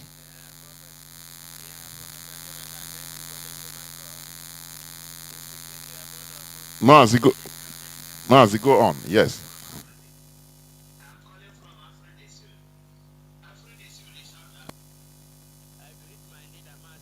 Kano, a prisoner of conscience, who set up this Radio Biafra, a citadel of knowledge and spirituality to educate us.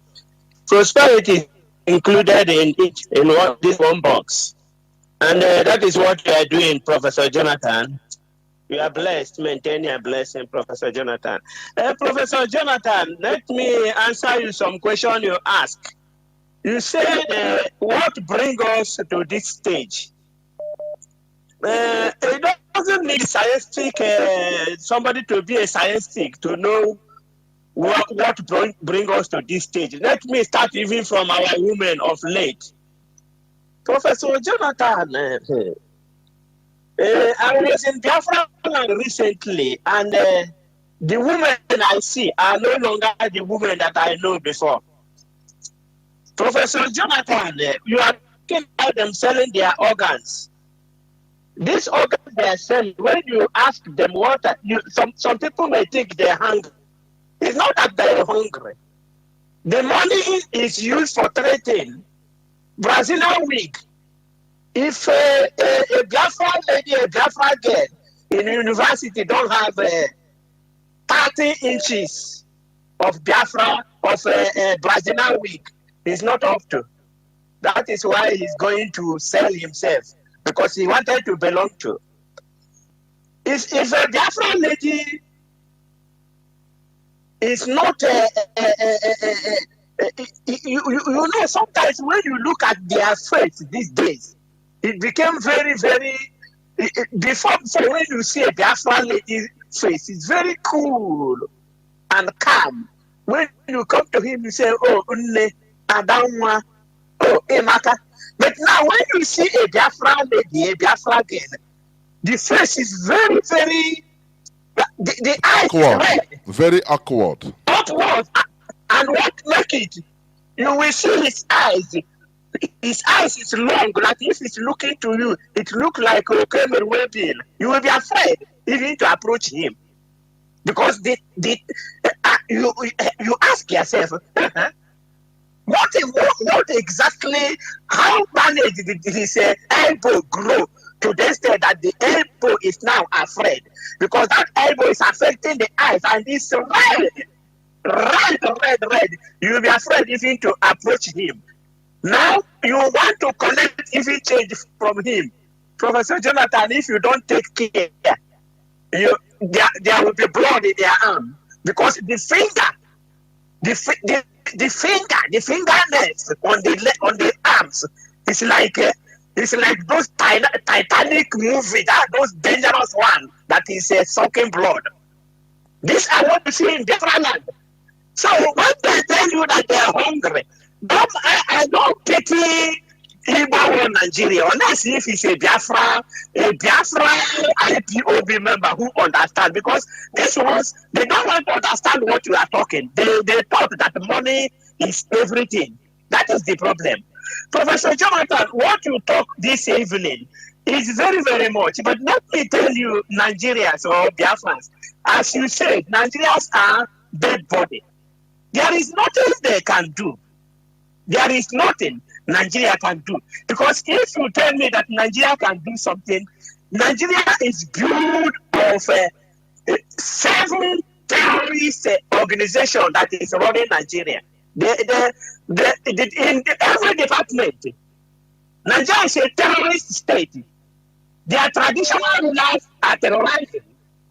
Their religious leaders are terrorizing. Their politicians are terrorizing. Their judiciary are terrorizing. Their military are terrorizing. Their police are terrorizing. Their media. Oh, it's another thing. Professor Jonathan, Chibotan and Walker. Did you hear this man? He said that he know where their parents are. He know that means they know their data. Because if you know their father of these terrorists, you know their data. But now, what makes you to know that Nigeria are dead bodies is, if you ask that the journalist asking him, the journalist, why you don't ask him, what is this 1 million question? Because he said that is a 1 million question. What else is remaining that is making it to 1 million? Because you know where they are, you know their parents, you know their daughter, you have the resources to squash them. What are the $1 million question that is asked of us about? My problem is the Biafrans who don't know that they are there to be killed, that we, the IPOB, have to spend resources to even tell them not to be in Nigeria army. You're going to be in midst of your enemy when Nigeria have 7 terrorist department. Now the North have created 5 terrorist groups, ISWAP, and Ansaro, Okada Maghreb, all of them, Boko Haram. They have so many. So who are you going to depend on, you Igbo man? Onyema, Washuku. Onyema, you are deceiving. You are a deceiver. Don't kill our people. Professor Jonathan, thank you for taking my call. My friends, I love you. I feel the members share my blood. Bye. Call Mazi Obasi. Can you hear me, Mazi Obasi? Go on, please. Unmute yourself.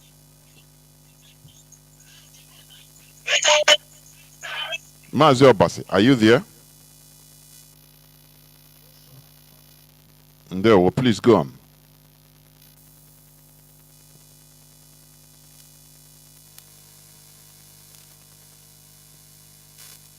Just why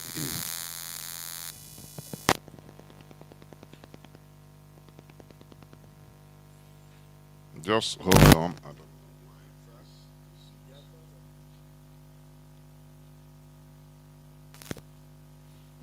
To Mazi, please restart afresh. You were not coming out before. Just go on, please. Go on now. Go on. Mazi Obasi, can you hear me? I'm talking to you. Mazi Obasi, can you hear me? Yes, I'm hearing you now. Go on, please. Go on. Go on.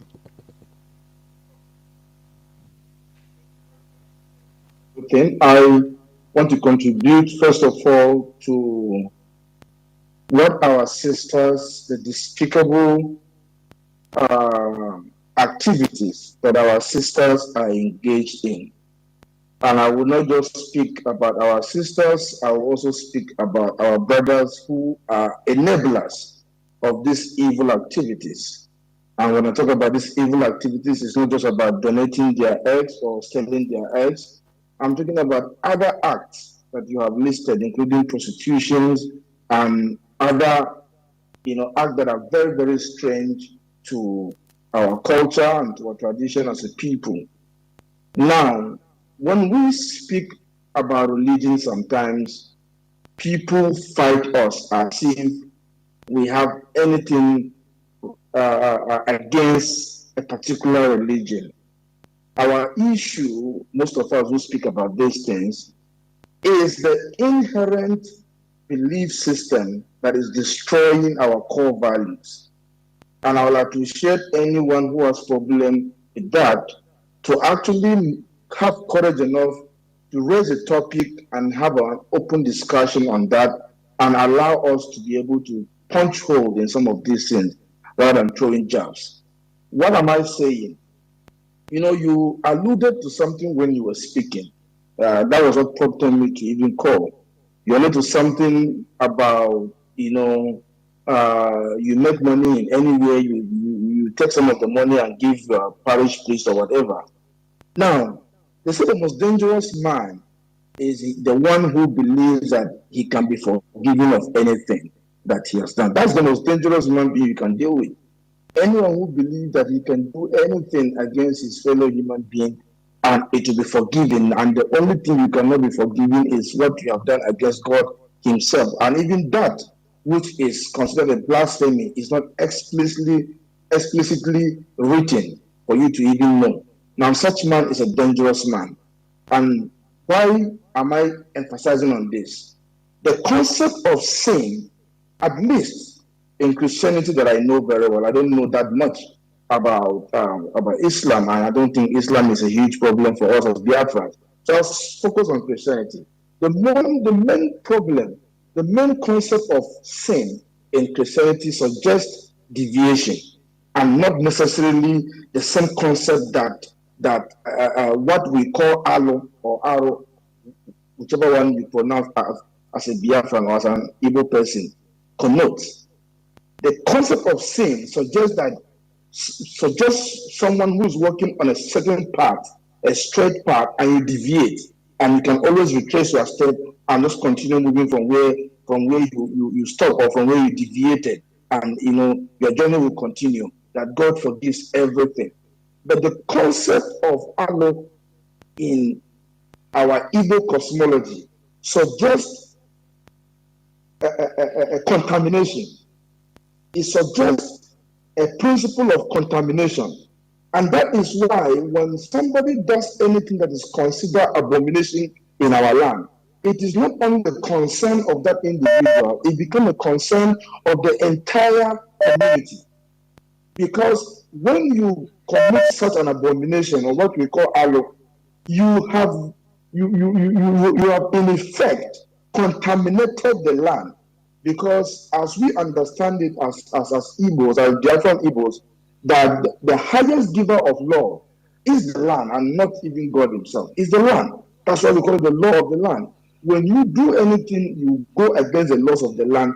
Everybody who resides on that piece of the land, on that geographical location where that law is given, becomes affected if the perpetrator of that evil is not fished out and he or she goes through the proper cleansing for him or she to be warded off of that contamination. Everybody becomes affected. And when everybody becomes affected, then the process of cleansing does not only involve that individual anymore, it involves the entire community.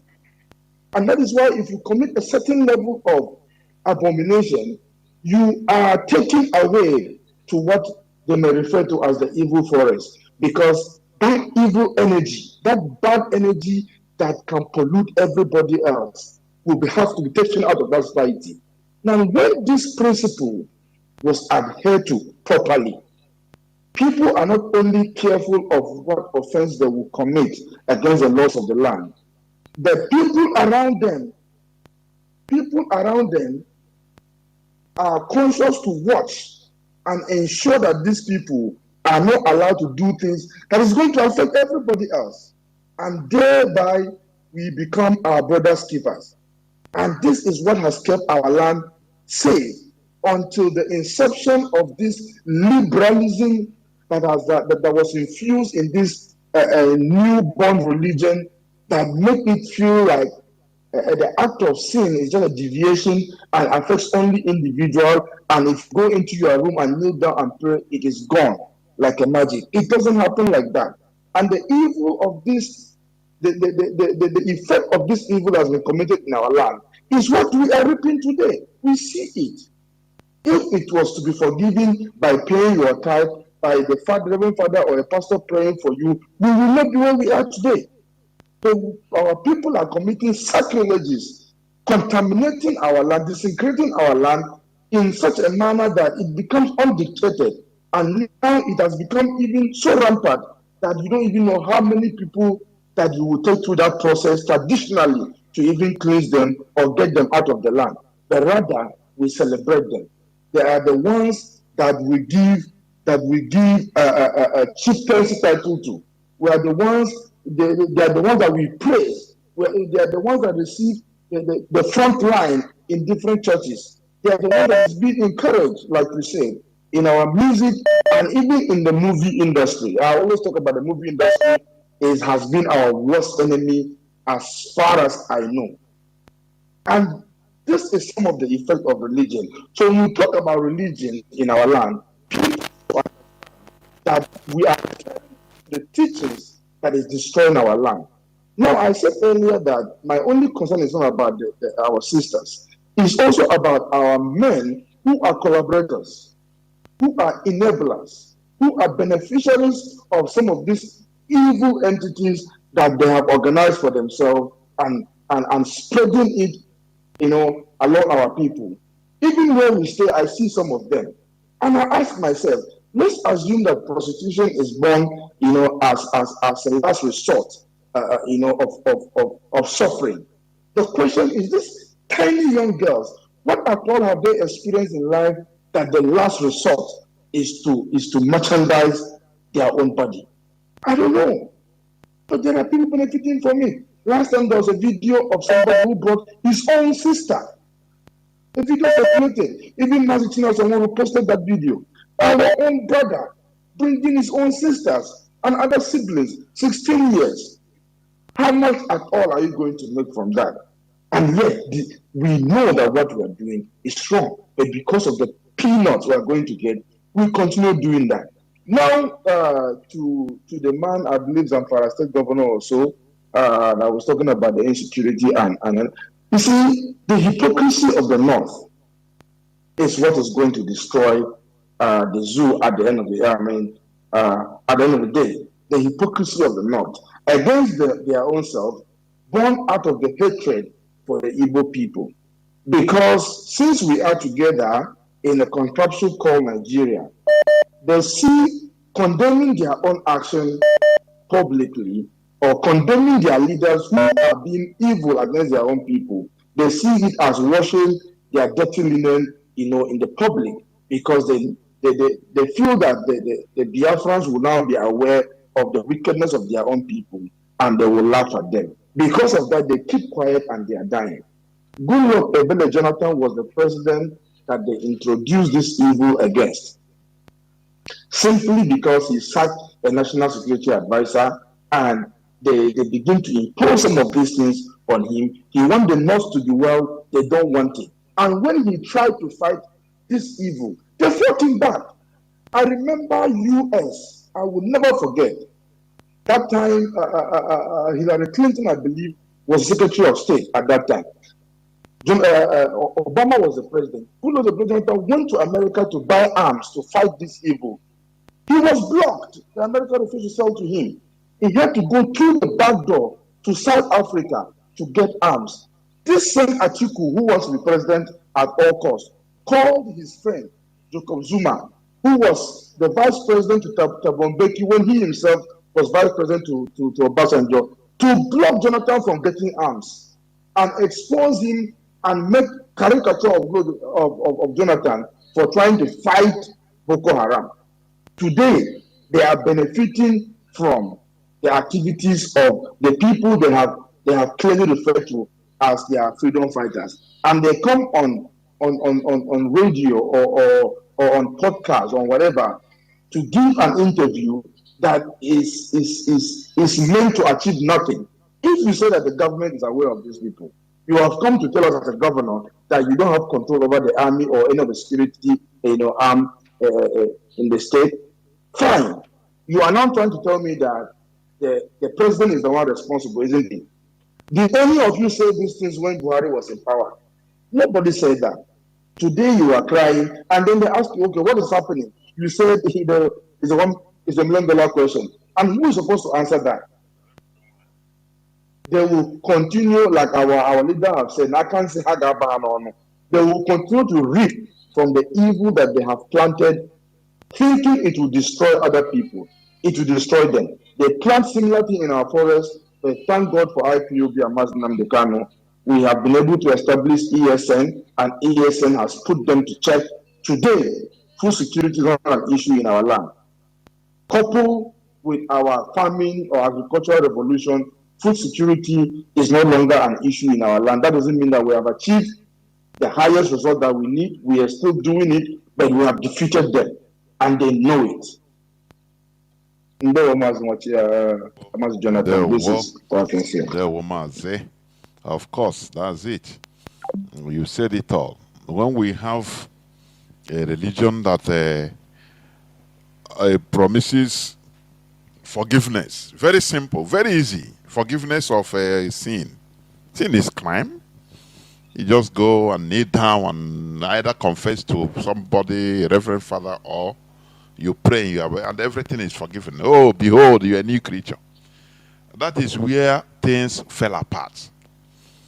In this world, in every country that is progressing, there is no forgiveness of crime or sin. Nothing.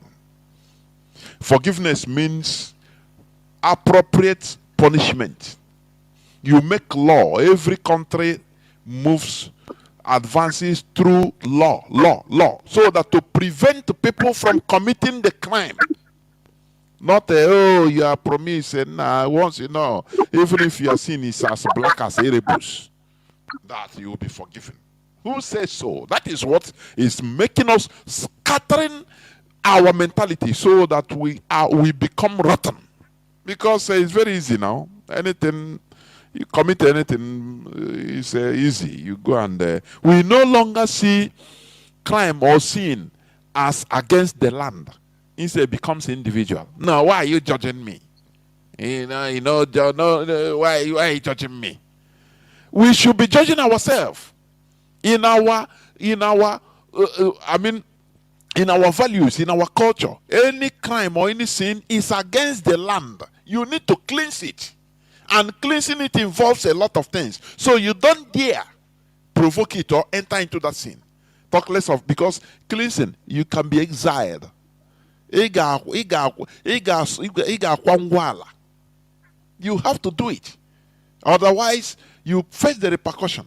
But this time around, they brought a religion that everything is free. Very easy. You are forgiven. Son, you are forgiven. God has forgiven you. It's only God. No. That is why we are rotten. You see our female everywhere. Can you talk to her? Yeah, nah, I beg. Who doesn't see? You're not a sinner. I beg. Are you judging me? That's the thing. So these are the things that contributes to the state we are in. But when we are talking it, when we say going back to our values, people are interpreting it in a very different way. It's very, very sad, honestly. Very, very sad. Caller on signal, please. Can you hear me? Welcome to the program. Caller on signal. Okay, so may God bless you. And you Go too. to the man.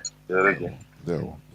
Mazi, your job, Your job now. Your job, I'm telling you that if we continue staying in this Nigeria, we are gone for everything. Everything in this country is working against us. Do you know that it is, as time continues, like I always think within me that there have been so many things that is hidden. It is us, if as in I know on our potential. Do you know that this very program now was going on now, and my wife was hearing it, and my wife now was telling me of our former place, which is not far from where we are staying presently now. A girl that was, staying close to us, how she went to one of their lab to go and sell her own for 150. You mean I was shocked. Chineke. I'm telling you. Mazi, do you know that there have been so many things that have gone wrong within our circle, especially Aiwa Wundi Igbo. Do you know that a girl, Nwafu Igbo, of 18 years, ga-apụta otu a na-akwụ ụgwọ ụlọ biri n'ụlọ biri as otu nwoke nwere family, kwajuchie ngwongwo as in zụọ expensive thing, na-akwụ full flat, and it's not that she has any job. And maybe I don't know when a family or brothers or sisters or any sibling. How will you sometimes visit go in an apartment? Yes. They don't care what she does. They don't ask at all. Charlie. At all. But in the past, one biri soya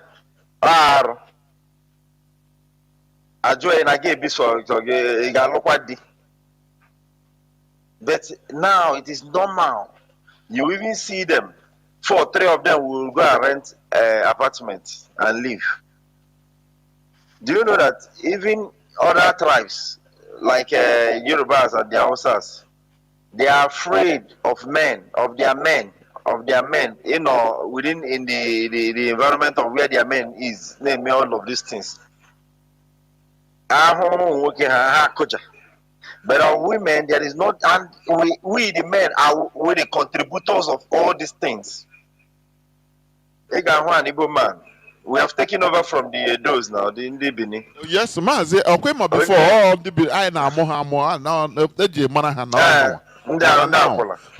was the number one everywhere. Mazi, our women are open to every man, even in this Ndugwana Sabeda, Ndokada. These ones that is carrying dirty, truck like dirty. They'll go and climb on top of our women. Then, when she has messed herself up, Jose or Potasie, Kawazi and Anambra, Ana Alundimo, Ndimo, Ana Alunda Anambra, Donya Anambra Mecha, or say Anamaya, why you did not keep yourself? I traveled, Mazi. I went to Libya, I went to Niger, I went to Mali, so many of these places. As dirty and low as those places, you will see our guests staying in a hotel, meeting all kinds of dirty human beings on earth. Go to Niger, they are doing prostitute. Over what? Peanut, safer. Then, Jehovah, I said, for bringing Mazi na the camera. Sometimes if I look at us, I say,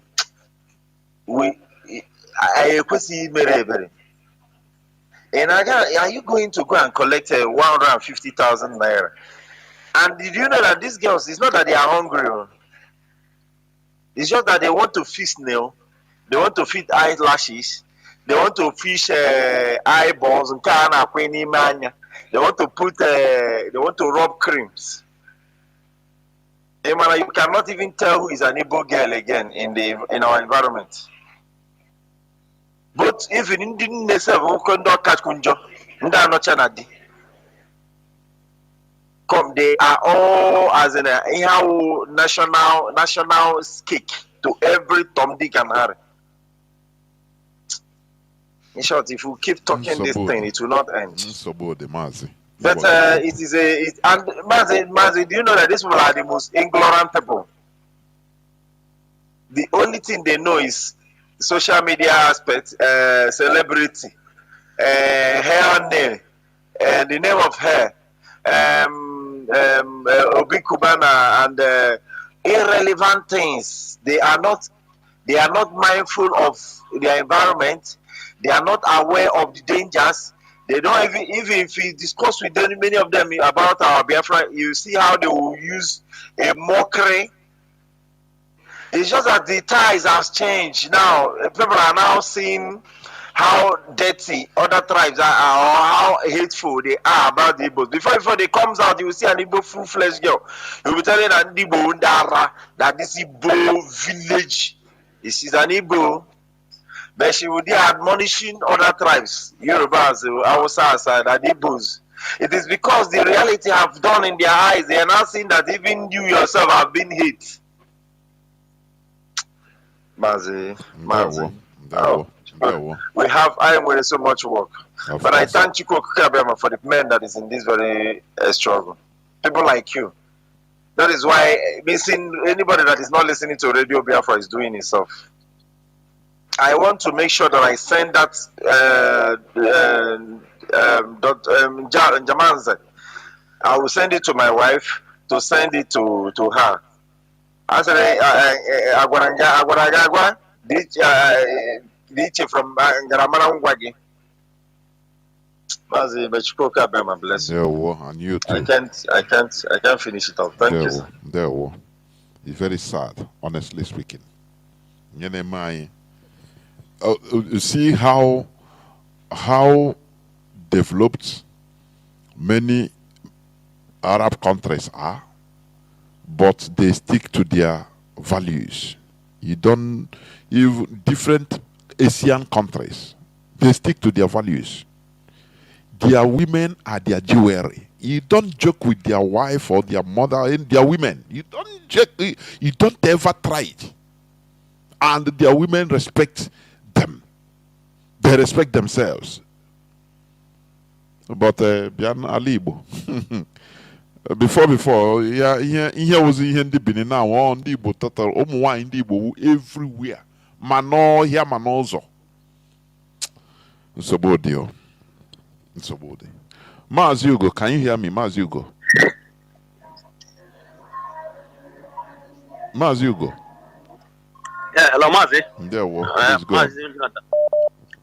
Good evening, Mazi Jonathan. Mazi, I remember this work from my location. Okay, sorry. Go on. It's Mazi Ugo. I wanted to, but go on. Mazi Ugo, please. Hold on, I'll come to you. Go on.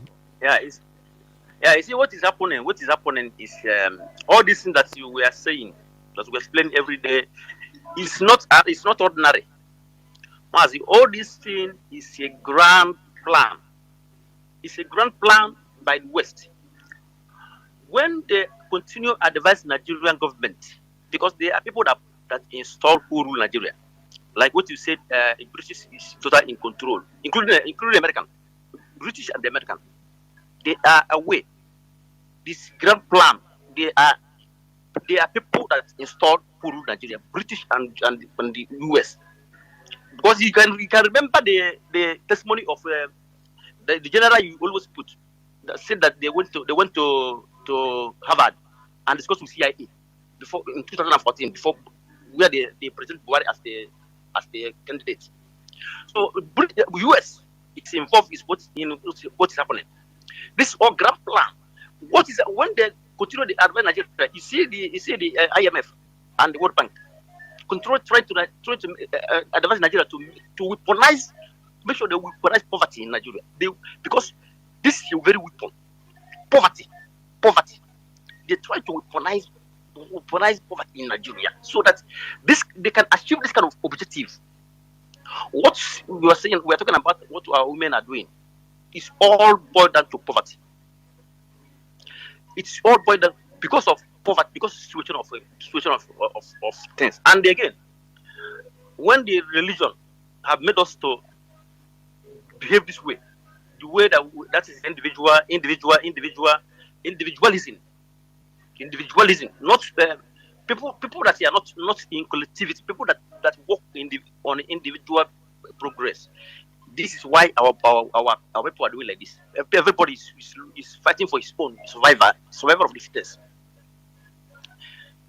it is all resulted in when you check everything together. When you talk about the woman, this woman that speaks, that he said he went to meet Chinedu, and she continued presenting the interest of the North. When you talk about our people, you ask the question: yes, is there anybody in our land that presents our interest? Nobody, because we don't have that collectiveness. Individualism is what make people irrelevant. People that is sell based on individualism. You do people who don't have relevant because of that. There's no relevance because of we don't work in group. The North that is working in group. That's why the woman did not go there for her own interest. She go there for interest of her people because they are in group. They are working in group. You will see all the whole president like IPOB. When the Arewa, we invite him to come and speak in Arewa House. You want to come and convince the North, tell them what the plan he has. This is because these people are in bunch. These people are in group. But where is Organizing Igbo? Where is the base of Organizing Igbo? I've then called any president to come and present their interest. Come and tell Organizing Igbo what you have or what the plan you have. Can you hear this? Have we heard this kind of something before? No, because we are not in group, and because of this, we don't look relevant in the people's eyes. That's why Chinedu will come to Enugu and say that even if you don't vote for him, you will give them one piece of bread. That's why you will hear that this one you hear Abiola say that you don't need Igbo votes to win election. Because why? Because of this individualism. Because irrelevant. But can we change it? Can we change this? Yes, we can change it. We can change this. We can change this and come back in as one family in the pump, which IPOB is championing. We must reverse. We need ideological change. We need ideological change. This individualism is killing us. We must revert. We must reverse this and come back and work in collectivity. Our interest should be our interest, not personal interest. Everybody must destine his own personal selfishness. And when we are seeking, we are seeking for the welfare of your people. Our people have religion have made us, that's also an Igbo heavenly race. It's on personal basis. That is why it now reflects in normal life. You now put yourself only how to survive. How you will survive? No, it's not how you survive. That's why you see all the European countries. When the country is good, the people will benefit. You will not find anyone be in a poor situation because the country has advanced. And that advancement is for interest of the whole citizen also. Because when you have a good policy, all those policies, if to favor the citizen, you put things in place. Some people are paying, the country are paying the citizen. Some people put many things in place for the benefit, for the betterment of the citizen. So all these things, we don't see it in Nigeria. That's why we must go. We must get out of this place. We are in a mess. We must redeem ourselves and come back to our senses and come back to who we are before. And people that just think who they are, people that it's like we are. You know, when we continuously going against our culture, our belief, and who we are, it's like we are fighting ourselves. We are fighting our root, who we are. We are antagonizing who we are, and this is very bad. Why? How do we adopt people, religion and culture and tradition? Then our own, we now continuously antagonizing our own, and we're thinking that we will excel in this, using foreign culture, using foreign everything foreign. Then our own, who we are, we just finish out. We are antagonizing ourselves. We're fighting who we are. We're fighting our originality. We're fighting our value. Thank you for a good one. Mazi. Mazi Hugo, can you hear me?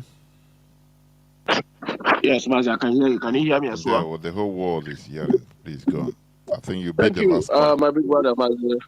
Jonathan, I salute you for your good job. I appreciate Biafrans all over the whole world. And Onion do send the boy to continue to guide and protect him. The whole DOS and DOS Biafrans at large. I salute you, Mazi. I want to ask you a favor. If there is any possible way you can mute all the scholars, because we that is listening is that thing is another disturbance. If it's possible, if there is any how you can mute them, and it'll be better. Okay. Yes, it's disturbing. Believe you me. And the people that is calling, at least you can see that someone is saying something. Listen to what that person is saying. It's very, very important. Because I don't know. I don't understand. I cannot call when I see somebody saying something. When that person is about to drop. When I call, if my call is being picked, then I know that it's being picked.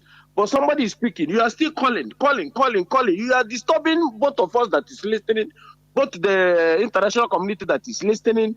You are making fool of yourself at the same time. That's why Mazi Nnamdi Kanu see that these people, they are having that. Go on. Don't worry. Go on. I'll take care of it. Don't worry. Go on. Yeah. Go on. Let me go to the reason why I called. As na Madi Bekata Akwa Enya why.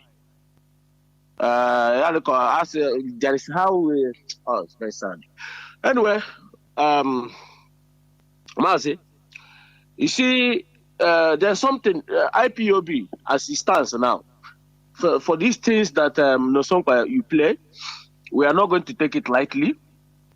What we are going to do, I think the DOSs are listening, is have to be put in a press release and send it to our people where they normally send it.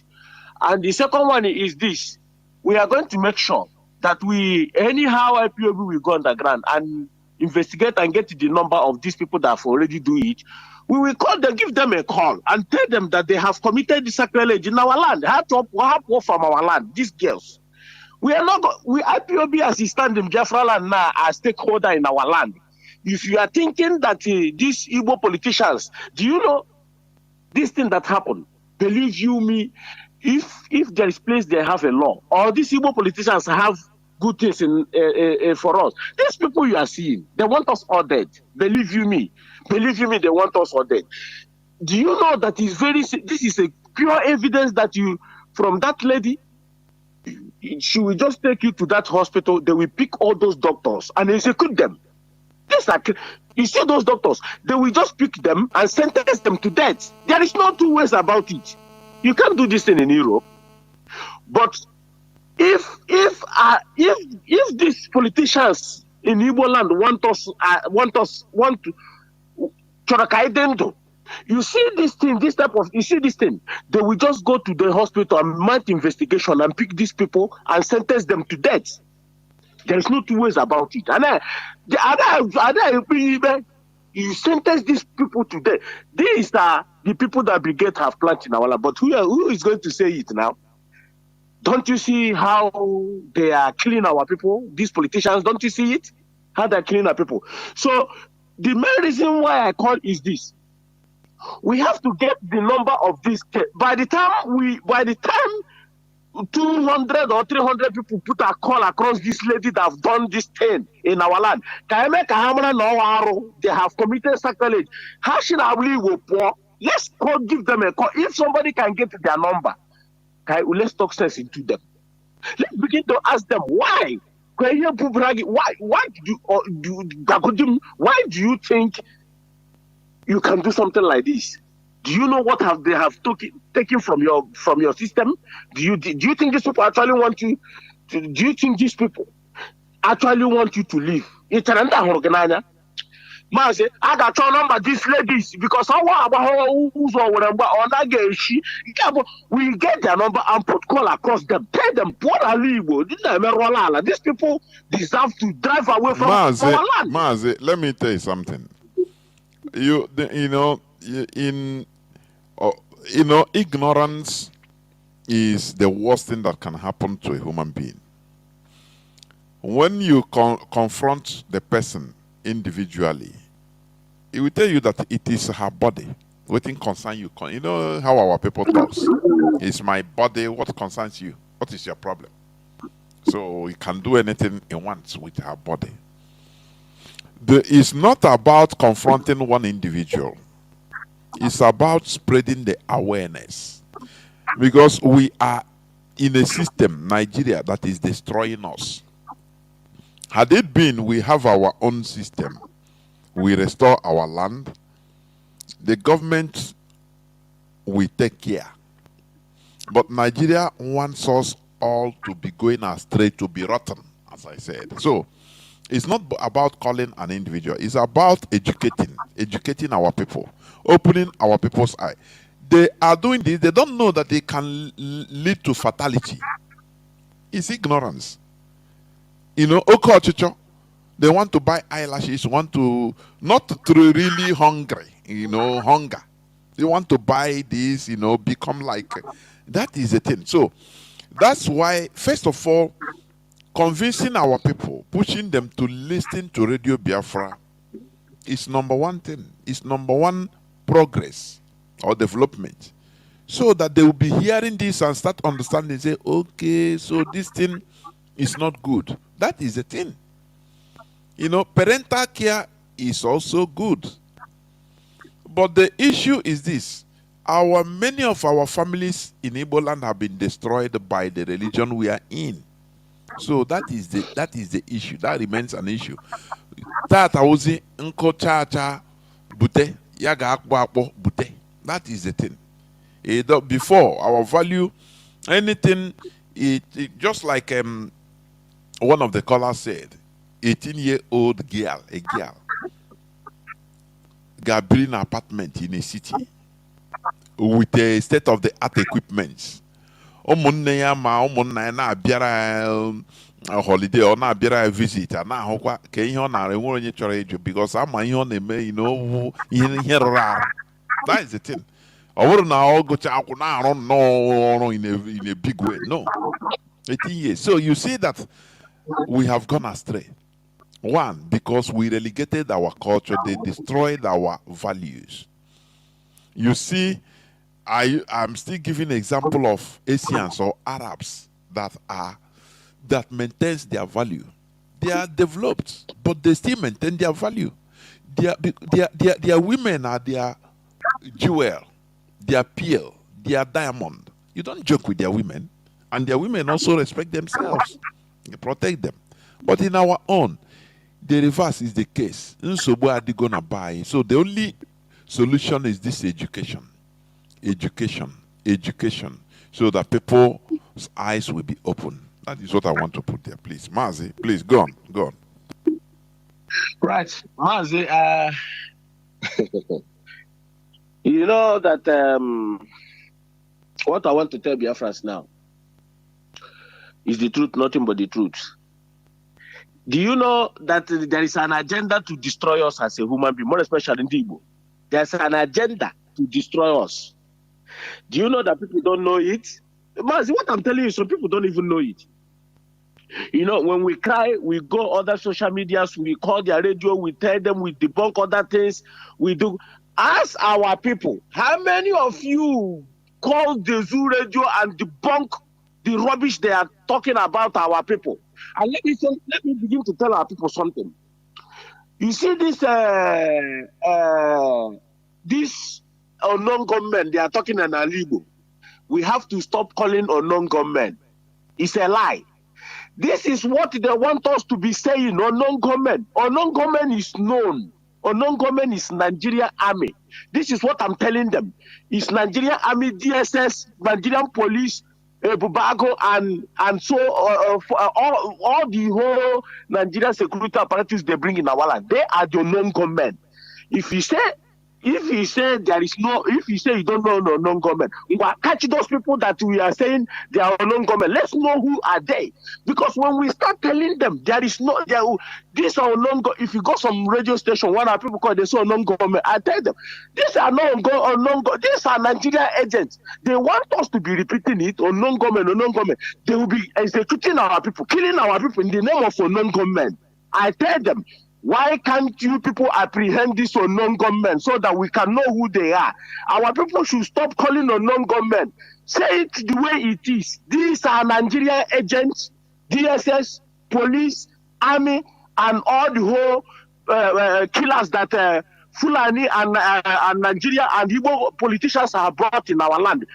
But let them understand there is nothing like unknown government. When I have unknown government, our people in the name of unknown government, all Nigerian police and DSS and army, all the unknown government. There were. We must continue. I think this will be the last caller. I didn't pick any call direct line because I don't want them to be waiting. We must continue. We are in this mess already. Are you hearing me? We are in this mess. That's why we are fighting to get out of this mess. That is the only thing. So it is a collective fight. It is not an individual fight. An individual, you cannot do nothing because you are fighting against a system that is meant in order to subjugate everybody, in order to subsume, swallow everybody, to undo us as a people. That is the system we are fighting. So we are fighting for survival. Therefore, it is a collective fight. Let me try whether I can pick this call as a direct line as the last caller. Caller on direct line. Can you hear me? Caller on direct line. Caller on direct line. Can you hear me, please? You are the last caller. Go on, please. Go on.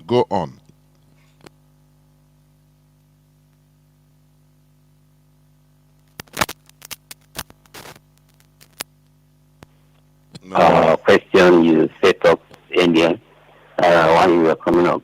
You said, can anybody tell me how have we gone to this stage? Like, why did we get to this stage of misleading ourselves from the real things of life? I actually do want to give my little explanation or answer to that. It's as a result of us not preaching the values of ourselves from the author of the tradition, but rather from the pulpit of another man's author, which is the introduction of the Christianity they have brought to us. I'm not saying it because I want to compromise anything or I want to sound politically correct. What you preached tonight significantly shows that our people have chosen to go the negative way than coming from the right way. As I'm talking to you, every elite that have children, that have family in Nigeria, mostly from the Biafran part of Nigeria, have decided that it is better he save his money and take his children of Nigeria. Now the question is this: when those children grow up, of what output would generate to comfortably represent who you are or what you think you have positioned yourself as a father or as a parent to them? There will never be any good product out of these people. Now, I am thanking God also that this will be between you, the scholars of the West education, either from here in the zoo down to there, or maybe you see from there. It is a war between you people and those of them who is a minico, who do not pass primary school or nursery school, but have choose to control exempting of you because you are one of the people who have to say the truth, and every one of us from IPOB. But those who think they are well educated and they are not saying anything concerning this. Mazi, our uncle who revealed this secret, knew what he did. He never cloned himself or maybe made himself to be known, because he stands on the truth and he has an evidence of what he was saying. And I was expecting all these people who read more than him to join him and fight this evil in their little way.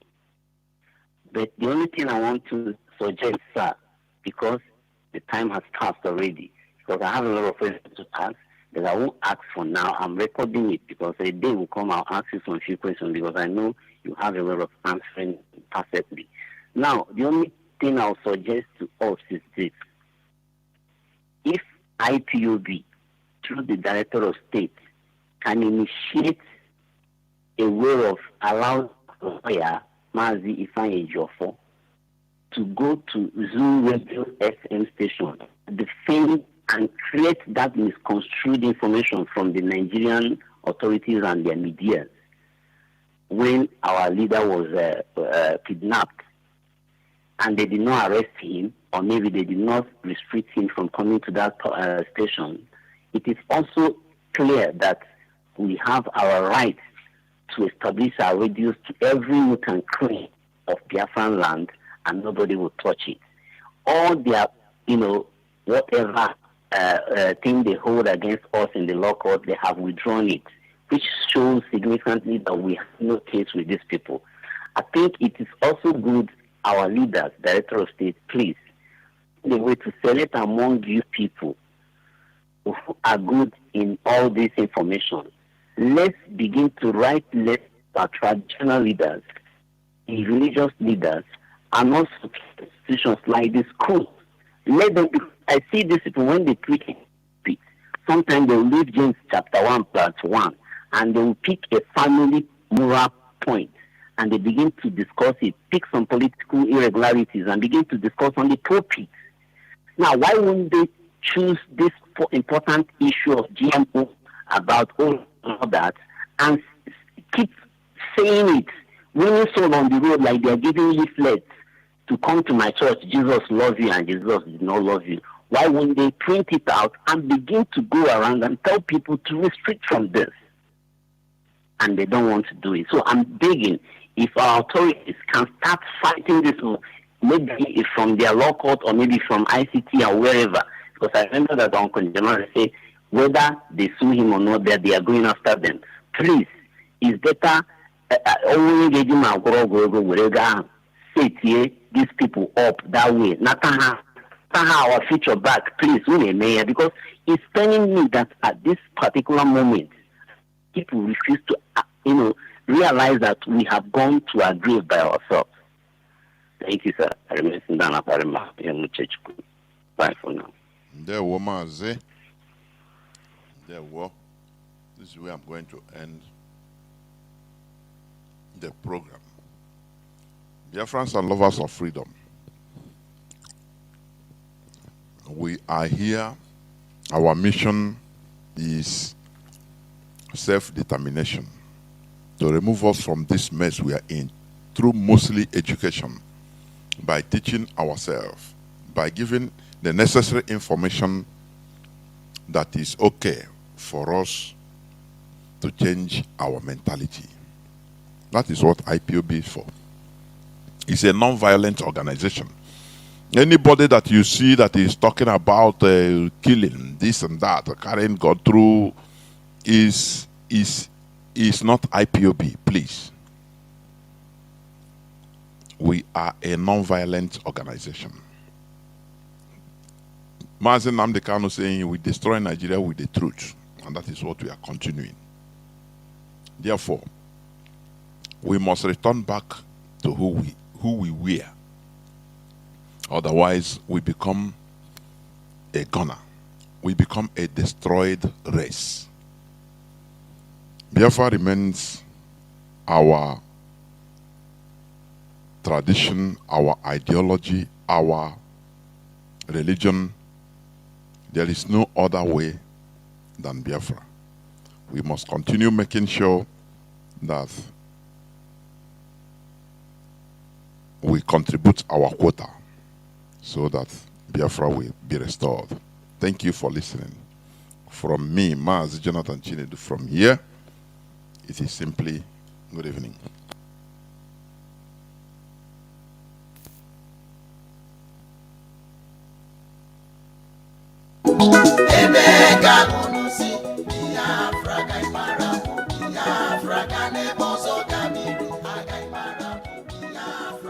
Biafra